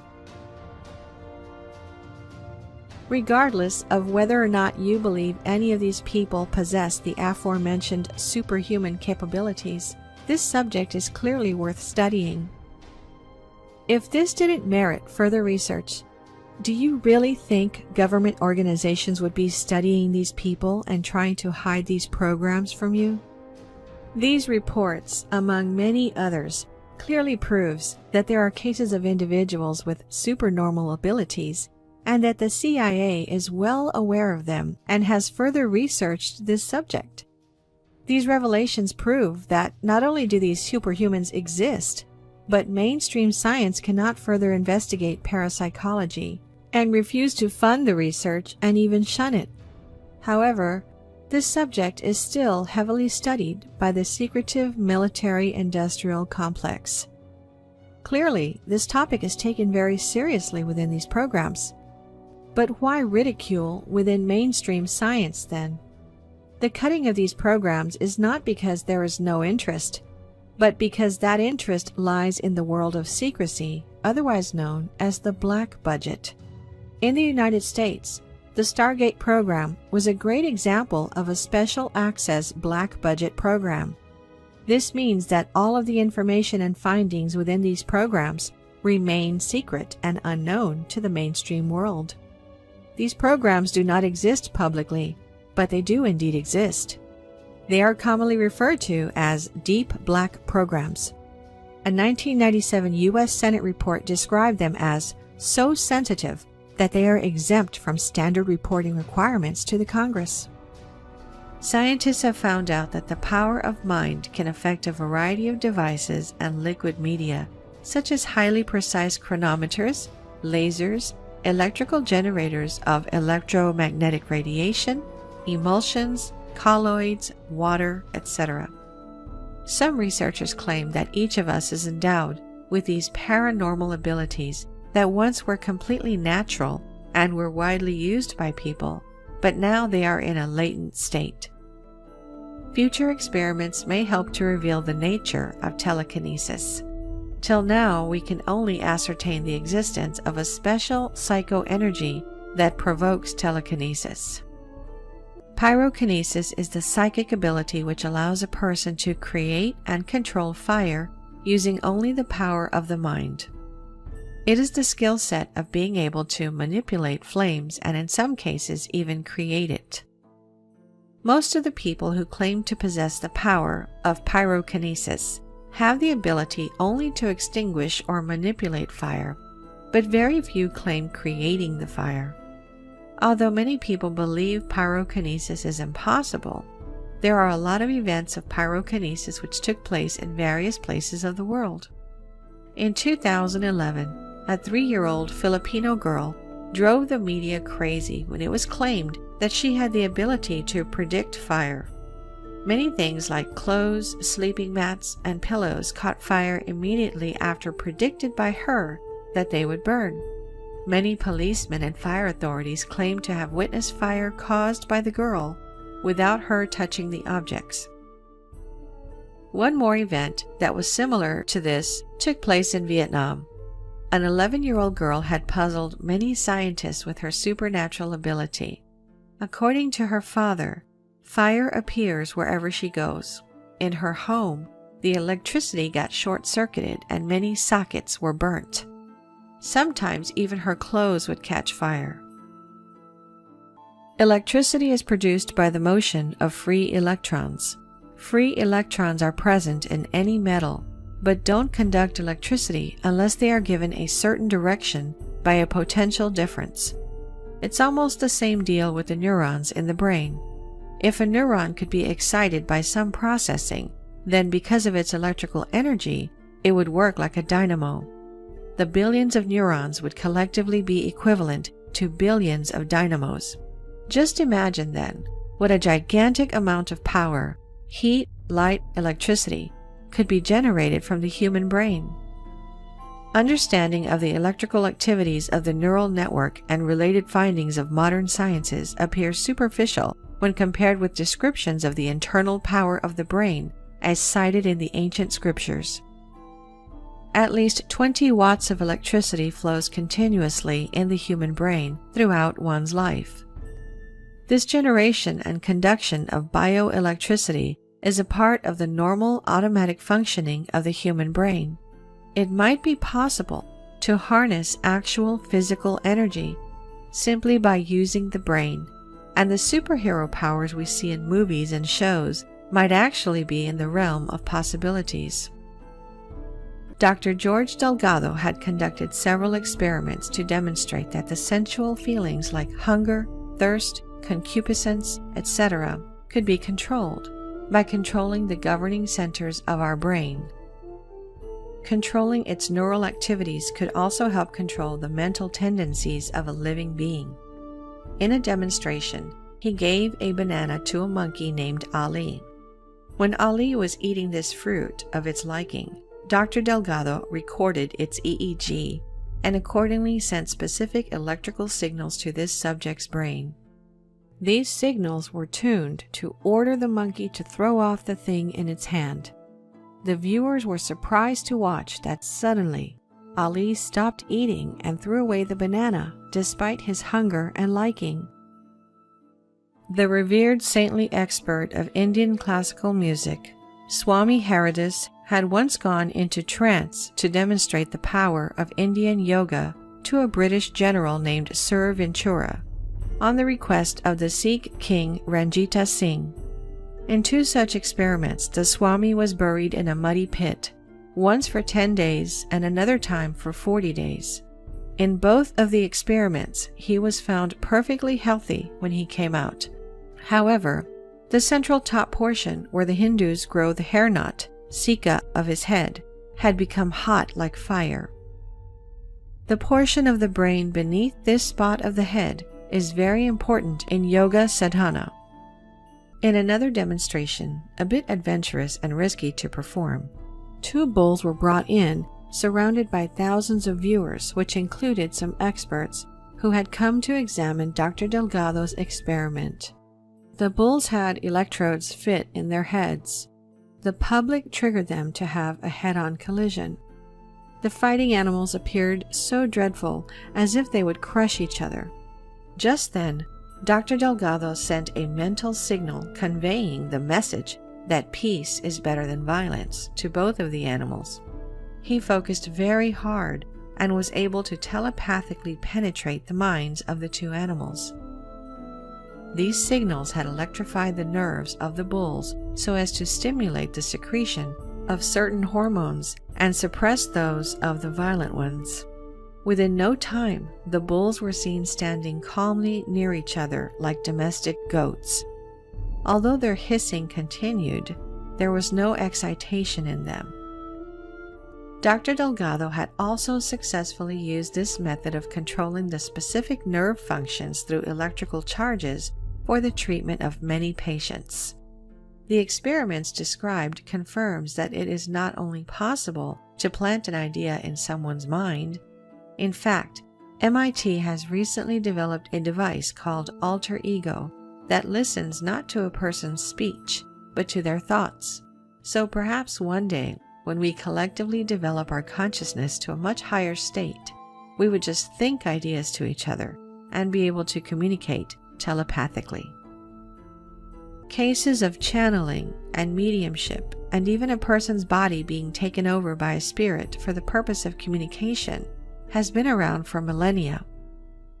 There are countless stories of shamans, occult practitioners, prophets, and others who claim to hear voices or receive some supernatural knowledge from the spirit world. Channelers, also sometimes known as psychic mediums, often use what are called spirit guides, friendly spirits who give them knowledge and help them on their spiritual journeys. According to Sanaya Roman and Dwayne Packer, authors of Opening to Channel, How to Connect with Your Guide, channeling is a powerful means of spiritual unfoldment and conscious transformation. As you channel, you build a bridge to the higher realms, a loving, caring, purposeful, collective higher consciousness that has been called God, the All That Is, or the Universal Mind. Channeling involves consciously shifting your mind and mental space in order to achieve an expanded state of consciousness. To achieve this expanded state of consciousness, channelers usually meditate, trying to break free of worldly influences and tune into a higher consciousness. They may imagine themselves seeking out specific spirits of the dead, or they may be contacted, apparently unbidden, by some unknown force that wishes to communicate. Channeling is similar to playing piano. Almost anyone who applies himself can probably learn how to do it, at least a little, and even a casual study of it can be enriching. However, learning to do it well requires a lot of energy and commitment, and obviously it comes more easily to some people than to others. It is believed that furthering our skills in this lifetime, whatever they are, can lead to being born with more talent in those areas in future lifetimes. We plan each lifetime before it begins.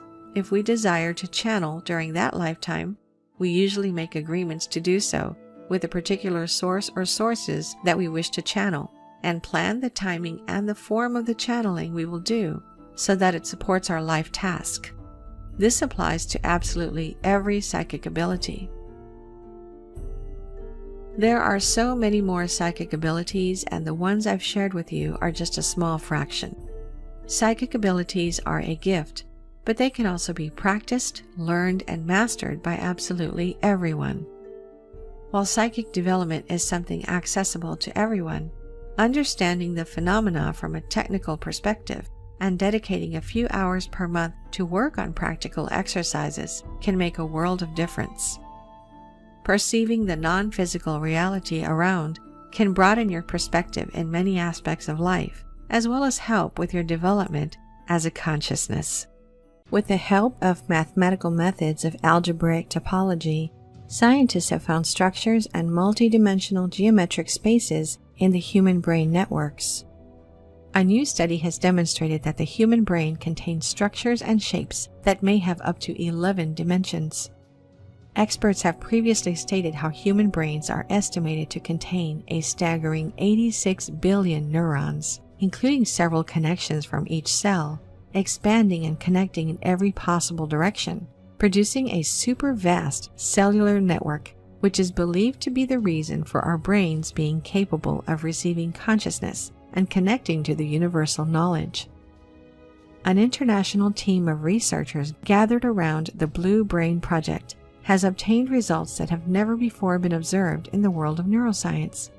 This team managed to find structures in the brain that present a multidimensional universe, uncovering the first geometric design of neural connections and how they respond to stimuli. The researchers utilized in-depth computer modeling methods in order to understand how human brain cells can adapt themselves in order to carry out extremely complex tasks. Scientists made use of mathematical models of algebraic topology in order to describe different structures and multi-dimensional geometric spaces in the human brain networks. In the study, the scientists note how structures are formed at the same time that they are interlaced in a unity that creates a precise geometric structure. Henry Markram, a neuroscientist and the director of the Blue Brain Project in Lausanne, Switzerland, made the following statement: "We have found a world that we had never imagined before. We've uncovered tens of millions of these objects, even in a small speck of the brain, up through 7 dimensions. However, in some networks, we even discovered structures with up to 11 dimensions." As explained by scientists, every single neuron within our brain can interconnect to an adjacent one in a particular way in order to form an object with intricate connections. Interestingly, the more neurons join in with the click, the more dimensions that are joined to the object. With the advance of science, experts were able to model the structure within a virtual brain, produced with the aid of computers. Later, experts carried out tests on real brain tissue to verify the results. After the researchers included stimulus into the virtual brain tissue, they found that clicks of progressively higher dimensions compiled. They discovered that in between these clicks were empty spaces like holes or cavities, just like the empty spaces we found in the universe. The scientists discovered amazing hidden patterns of brain activity never seen before. Rand Levi from Aberdeen University, who worked on the paper, made the following statement: "The presence of high-dimensional cavities when the brain is processing information indicates that the neurons in the network respond to stimuli in a remarkably organized manner. It is as if the brain responds to an inducement by constructing then smashing a tower of multi-dimensional blocks, starting with rods 1D, planks 2D, cubes 3D, and then more complex geometries with 4D, 5D, etc. The sequence of activity throughout the brain resembles a multi-dimensional sandcastle that has the ability to materialize out of the sand and then disintegrate." Furthermore, experts note that while shapes that are three-dimensional in nature have height, width, and depth, the objects uncovered by experts in the study don't exist in more than 3 dimensions in our reality. However, the mathematics used to define them may contain as many as 5, 6, 7, and up to 11 dimensions. Professor Cees van Loon from KU Leuven, Belgium, said in an interview, "Outside of physics, high-dimensional spaces are commonly used to represent complex data structures or conditions of systems. For example, the state of a dynamical system in state space. The space is simply the combination of all the degrees of freedom the system has, and its state represents the values these degrees of freedom are actually assuming." This astonishing discovery confirms the incredible ancient belief which dates back to the earliest civilization. The belief that we are not just a physical being living in a physical universe, but that we are multidimensional beings living in a multidimensional universe. Many ancient spiritual and metaphysical philosophies, like Buddhism, Vedism, Hinduism, Kabbalism, and many others, believe that there were multiple realms of existence within the universe. They believed that the universe was somehow divided into planes, each comprising its own reality, populated and inhabited by multitudes of entities, beings, creatures, and objects. The hidden dimensions are unseen realms and make up a much larger proportion of the universe than the physical parts which are visible to us. Physicists know this and call the unseen parts dark matter and dark energy. Conventional science has not yet theorized a plan of these higher dimensions, so we must look to ancient knowledge and alternative science for the answers. The following passage from the ancient Hindu text, the Vishnu Purana, states much the same thing. This universe, composed of 7 zones, is everywhere swarming with living creatures, large or small, so that there is not the 1/8 part of an inch in which they do not abound. Eastern spiritual science describes 7 planes. The lower planes express more of the matter aspect and are therefore more material, and the higher planes express more of the energy aspect and are therefore more subtle. The 7 planes are not specific locations. They all interpenetrate each other and occupy the same space. Different levels of consciousness are required to perceive the different planes or dimensions. The Kabbalah has its own system of cosmology called the Tree of Life. It has 10 Sephiroth or worlds, which correspond exactly with the 7 planes of the Eastern systems. In the Emerald Tablets of Thoth, in Tablet 10, called the Key of Time, we found the following passage. "List ye, O man, and hear a mystery, stranger than all that lies 'neath the sun. Know ye, O man, that all space is filled by worlds within worlds. I, one within the other, yet separate by law." The ancients knew intuitively that the universe had many invisible parallel realities, but they lacked a science to explain how this was possible. This is no longer the case, and there's nothing at all mystical about it. It's just physics, the physics of energy and frequency. It has been written about before, over and over again, but cannot be emphasized enough. The world of quantum physics is an eerie one that sheds light on the truth about our world in ways that challenge the existing framework of accepted knowledge. What we perceive as our physical material world is really not physical or material at all. In fact, it is far from it. This has been proven time and time again by multiple Nobel Prize-winning physicists, among many other scientists around the world. One of them was Niels Bohr, a Danish physicist who made significant contributions to understanding atomic structure and quantum theory, for which he received the Nobel Prize in Physics in 1922. According to Bohr, if quantum mechanics hasn't profoundly shocked you, you haven't understood it yet. Everything we call real is made of things that cannot be regarded as real. At the turn of the 19th century, physicists started to explore the relationship between energy and the structure of matter. In doing so, the belief that a physical Newtonian material universe that was at the very heart of scientific knowing was dropped, and the realization that matter is nothing but an illusion replaced it. Scientists began to recognize that everything in the universe is made out of pure energy. Quantum physicists have already discovered that the physical atoms are made up of non-physical vortices of energy that are constantly spinning and vibrating, each one radiating its own unique energy signature. Therefore, if we really want to observe ourselves and find out what we are, we would discover that we are really beings of energy and vibration, radiating our own unique energy signature and frequency. This is fact, and is what quantum physics has shown us time and time again. We are much more than what we perceive ourselves to be, and it's time we begin to see ourselves in that light. If you observed the composition of an atom with a microscope, you would see a small, invisible, tornado-like vortex with a number of infinitely small energy vortices called quarks and photons. These are what make up the structure of the atom.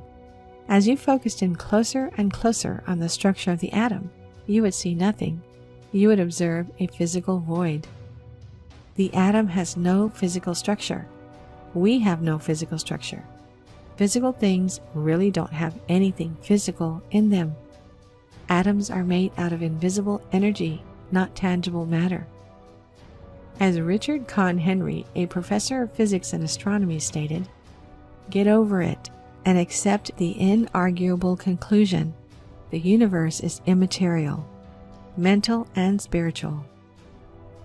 Our experience tells us that our reality is made up of physical material things, and that our world is an independently existing objective one.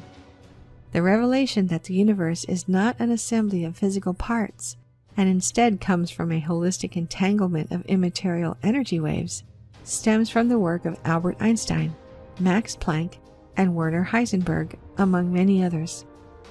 But what does it mean that our physical material reality isn't really physical at all? It could mean a number of things, and concepts such as this cannot be explored if scientists remain within the boundaries of the only perceived world existing, the world we see. As Nikola Tesla said, "The day science begins to study non-physical phenomena, it will make more progress in 1 decade than in all the previous centuries of its existence." Fortunately, many scientists have already taken the leap and have already questioned the meaning and implications of what we've discovered with quantum physics. One of these potential revelations is that the observer creates the reality.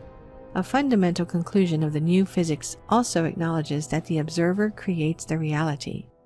As observers, we are personally involved with the creation of our own reality. Physicists are being forced to admit that the universe is a mental construction. Pioneering physicist Sir James Jeans wrote, "The stream of knowledge is heading toward a non-mechanical reality. The universe begins to look more like a great thought than like a great machine. Mind no longer appears to be an accidental intruder into the realm of matter. We ought rather hail it as the creator and governor of the realm of matter." The significance of this information is for us to wake up and realize that we are all energy, radiating our own unique energy signature. We function in many different versions of reality at once. Though we appear to be conscious only here, there are also alternative forms of there, in which we experience in bodies that are every bit as real as this one. The universe is like a hologram, with each level reflecting all other levels. The universe is coherent. Nothing stands alone. Everything is connected to everything.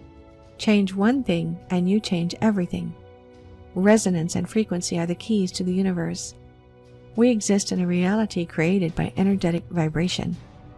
As we study metaphysics, we come to understand the multidimensional nature of our soul's experience. Every person is his or her own universe, fragmented into every possible manifestation in order to explore that which called you into existence at this level of vibration. As we become more aware, we can connect with other aspects of our own soul existing in parallel programs of reality or parallel universes, which exist in different frequency vibrations. Each of our infinite fragments is insulated, separated by a veil of forgetfulness that allows each component part of that scenario to assume a point of view and provide a unique perspective of what is transpiring within that now moment. Your senses are not windows to an objective universe. They are really filters, blocking from your awareness what you have no desire to see. Out there consists of an endless array of everything imaginable. But here, in this 3D universe, you have assigned for yourself a specific focus, and your veil makes sure that you stay with it until that focus is complete. Here's an example. When you enter into a sleep state, you experience a parallel or multi-dimensional life. It is real, continual, and meaningful. You might think of it as a past or future life.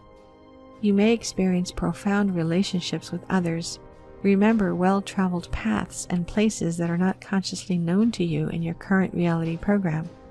Some have experienced being absolutely heartbroken over someone deeply familiar in a dream, only to awaken and wonder why they would feel such things for someone not in their current state of consciousness. You feel pain, pleasure, and everything else. What you are experiencing is yourself in a parallel or multi-dimensional reality. Your current reality channel has just temporarily changed frequency. They are all equally real and playing simultaneously.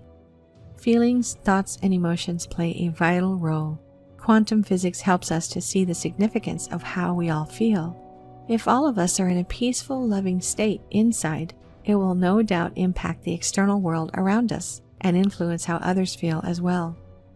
Studies have shown that positive emotions and operating from a place of peace within oneself can lead to a very different experience for the person emitting those emotions and for those around them. High above the Earth, over both the northern and southern hemispheres, are two satellites operated by the U.S. National Oceanic and Atmospheric Administration, known as the Geostationary Operational Environmental Satellite. All day, every day, they are measuring the Earth's magnetic field. Generally, the data collected will look the same from day to day, month to month, and year to year. This was why it was so alarming to scientists when, one day in 2001, readings suddenly went haywire. A massive and totally out of the ordinary spike in the Earth's magnetic field. The Global Coherence Initiative, a project run by the HeartMath Institute, had an explanation. They believe there is a sort of feedback loop between the magnetic and energetic systems of human beings and the Earth, and accordingly, that a large number of people with a common emotional feeling, such as in response to a global event, can actually alter the Earth's magnetic and energetic fields. With this in mind, the mystery of the unprecedented spike in the Earth's magnetic field recorded in 2001 began to unravel. The spike had begun on September 11th, some 15 minutes after the first plane flew into the World Trade Center in New York City. Here is the secret. The human heart is the most powerful source of electromagnetic energy in the body, producing an electrical field 60 times stronger than the brain, and a magnetic field more than 5,000 times stronger. This electromagnetic energy envelops the body and extends outward into space. In the first few feet around the body, it can be measured with scientific equipment, but many have suggested it may have traveled hundreds of feet or even much further. Crucially, within this field is encoded information about the emotional state of the heart. Each individual's electromagnetic field interacts with that of the Earth, passing on this encoded information. According to the Global Coherence Initiative, on 9/11, as the world watched while the Twin Towers fell, so much emotional information was being projected into the Earth at once that it spiked the Earth's magnetic field. But perhaps more important than how it interacts with the Earth is how the heart's electromagnetic field, projected outwards from the body, may impact and influence others.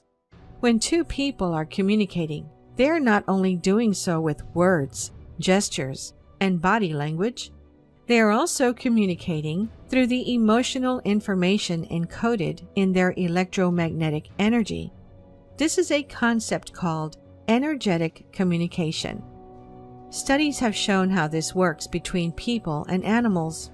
In one such study, a man was placed in a room with his dog with no physical contact or attempts to get his dog's attention allowed. He was instructed only to consciously attempt to radiate feelings of love towards the dog. In short order, a coherence developed between the heart rhythms of the man and his pet. This type of effect is shown to be particularly strong when humans come around horses, whose electromagnetic field produced by the heart is 5 times larger than that produced by a human heart. In fact, science has already shown that just being in the proximity of a horse has dramatic physiological effects for humans, including lowered heart rate and blood pressure, decreased stress levels, reduced anxiety, anger, and tension, as well as increased feelings of empowerment, trust, and patience. Going further, studies have shown that a mother's brainwaves can become synced with her baby's heartbeat. As one such study described, it appears that when the mother placed her attention on the baby, that she became more sensitive to the subtle electromagnetic signals generated by the infant's heart. These findings have intriguing implications, suggesting that a mother in a psychophysiologically coherent state became more sensitive to the subtle electromagnetic information encoded in the electromagnetic signals of her infant. More simply, the study conducted that the electromagnetic signals generated by the heart have the capacity to affect others around us. In other words, the idea of picking up on someone's vibes is not hyperbole, but rather a scientific reality.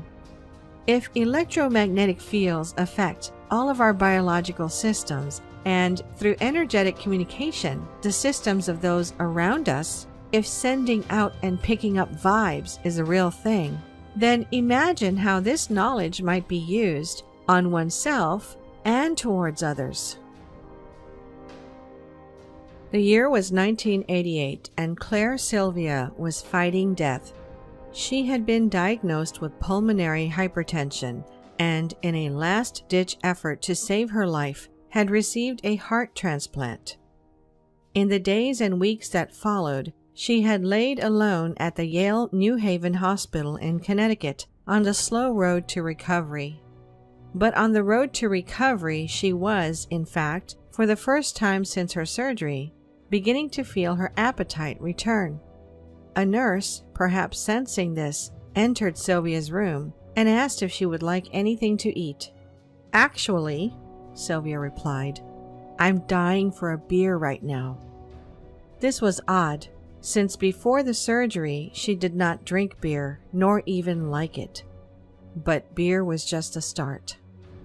After she moved through her recovery, Sylvia began to have a series of unusual cravings for things like Snickers chocolate bars, green peppers, and most curiously, McDonald's chicken nuggets, which she was certain she had never even tried before. Then came the recurring dream, every few nights and always the same. In it, Sylvia met a young man known only as Tim L. As she explained, "We kiss, and as we do, I inhale him into me. It feels like the deepest breath I have ever taken," leaving her with the sense that the very center of my being was not mine. Perhaps this dream and her new inexplicable cravings were nothing, the side effects of the most invasive of procedures and the medications that came with it. But Sylvia was not so sure. So she began to do some research. She started with her local obituaries where, almost immediately, she found something which stunned her. There, in the newspaper, on the day she had received her heart transplant, was an obituary for a young man who had tragically died in a motorcycle accident. The man's name was Timothy Lamarand, Tim L. More extraordinarily, the obituary noted how first responders had, in an attempt to save his life, torn off his jacket to administer care. Nestled inside the inner pocket of the jacket they found a bag of McDonald's chicken nuggets. A few years later, in a small Midwestern town, the type common to Middle America, an 8-year-old girl received a heart transplant from another young girl who had died suddenly. Afterwards, she began to have a recurring nightmare. In it, it was nighttime, and she was running through a dark forest, being chased by a big, hairy man. The dream always ended the same way, with the man catching her, looking into her eyes and saying very specific words, then killing her. This is no way for someone to live with this type of terror near every night, so the girl's parents took her to a psychiatrist. Concerned that the dream represented a repressed memory, the psychiatrists brought in a professional sketch artist who used the girl's descriptions to construct a drawing of the man from the dream. The sketch was passed on to the police and, as might happen in a small town, they found a man matching the description in short order. Incredibly, when questioned, the man broke down and confessed everything. He had chased and murdered a young girl in the forest and covered up the crime. Most astonishingly, when the police asked the man for details of the murder, he recounted word for word what he had said to the girl before killing her. They were the exact words the recipient of the heart transplant had heard in her dreams. These types of stories may seem unbelievable, and yet they are not rare for recipients of heart transplants, who, in many cases, have mysteriously taken on the characteristics and even memories of their donors. How can such a thing be possible? The human heart is unique. It is the first organ developed by a baby inside their mother's womb. The heart beats before the brain is even developed. It is the last organ to stop when a person dies, and in fact can continue to beat for some time when it is removed from the body. It is the first and last, the beginning and the end. But it is more than that. In the early 1990s, a scientific study discovered that the human heart contains some 40,000 sensory neurons, the same as those found in the brain. Through these neurons, the heart and brain are engaged in an ongoing dialogue. Common knowledge asserts that the brain is the center of consciousness, perception, and thought, that, in effect, the dialogue between the heart and the brain is being led and directed by the latter. Yet, the study showed that the heart was actually sending more neurological signals to the brain than vice versa. As scientist and author Greg Braden described it, our brain receives many of its instructions on what to do from the heart. Studies show that the heart is able to think, feel, and have emotions on its own. In other words, it is often the heart leading the dialogue with the brain. Through nervous system connections and hormones created in the heart, via the biomechanical information of blood pressure waves, and through electromagnetic fields, the heart assists with a person's sensory experience and emotional processing, with reasoning and memory. Roland McCready, the director of research at the HeartMath Institute, a non-profit organization devoted to studying the heart, put it like this. The heart is a sensory organ and acts as a sophisticated information encoding and processing center that enables it to learn, remember, and make independent functional decisions. Perhaps this is why renowned French writer Antoine de Saint-Exupéry famously said, "It is only with the heart that one sees clearly. What is essential is invisible to the eye." Here the question becomes, what does it see? What is the heart capable of that the brain is not? According to the ancient Egyptian Book of the Dead, the afterlife is a place called the Field of Reeds, a sort of utopia where there is no sickness or disappointment, where days are spent next to flowing streams under the shade of trees, surrounded by those loved in life. Yet one did not simply enter the Field of Reeds after death automatically. Rather, to get there, one first had to pass through a trial by the god Anubis. There, Anubis sat beside golden scales. On one scale, the heart of the deceased was placed. On the other, a single white feather, the feather of truth. If the heart was lighter than the feather, the deceased would be admitted to the field of reeds.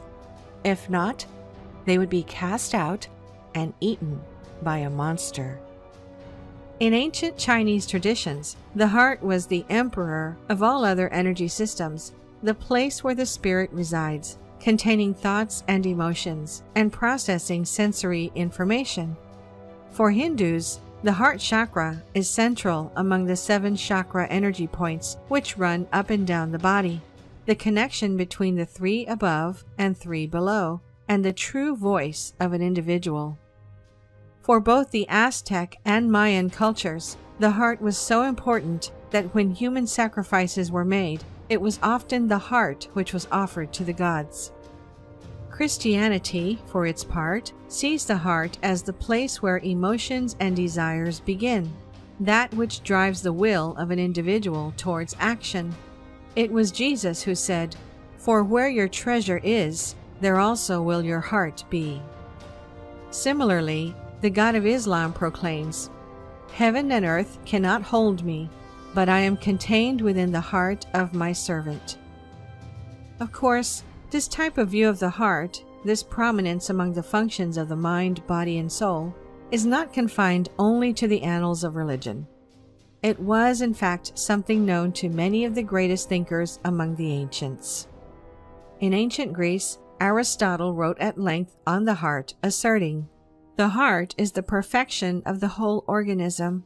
Therefore, the principles of the power of perception and the soul's ability to nourish itself must lie in the heart."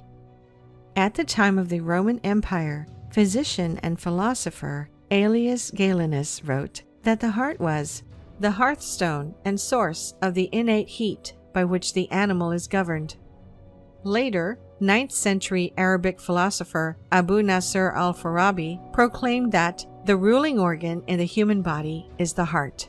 The brain is secondary ruling organ, subordinated to the heart. And yet, somewhere along the line, the importance of the heart diminished, giving way to the brain as master and commander, as conductor of the body dialogue. As science is now revealing, to abandon the primacy of the heart may have been wrong. It appears that knowledge which existed across cultures and religious traditions through most of human history might have contained information about the powers of the heart, which has since been forgotten.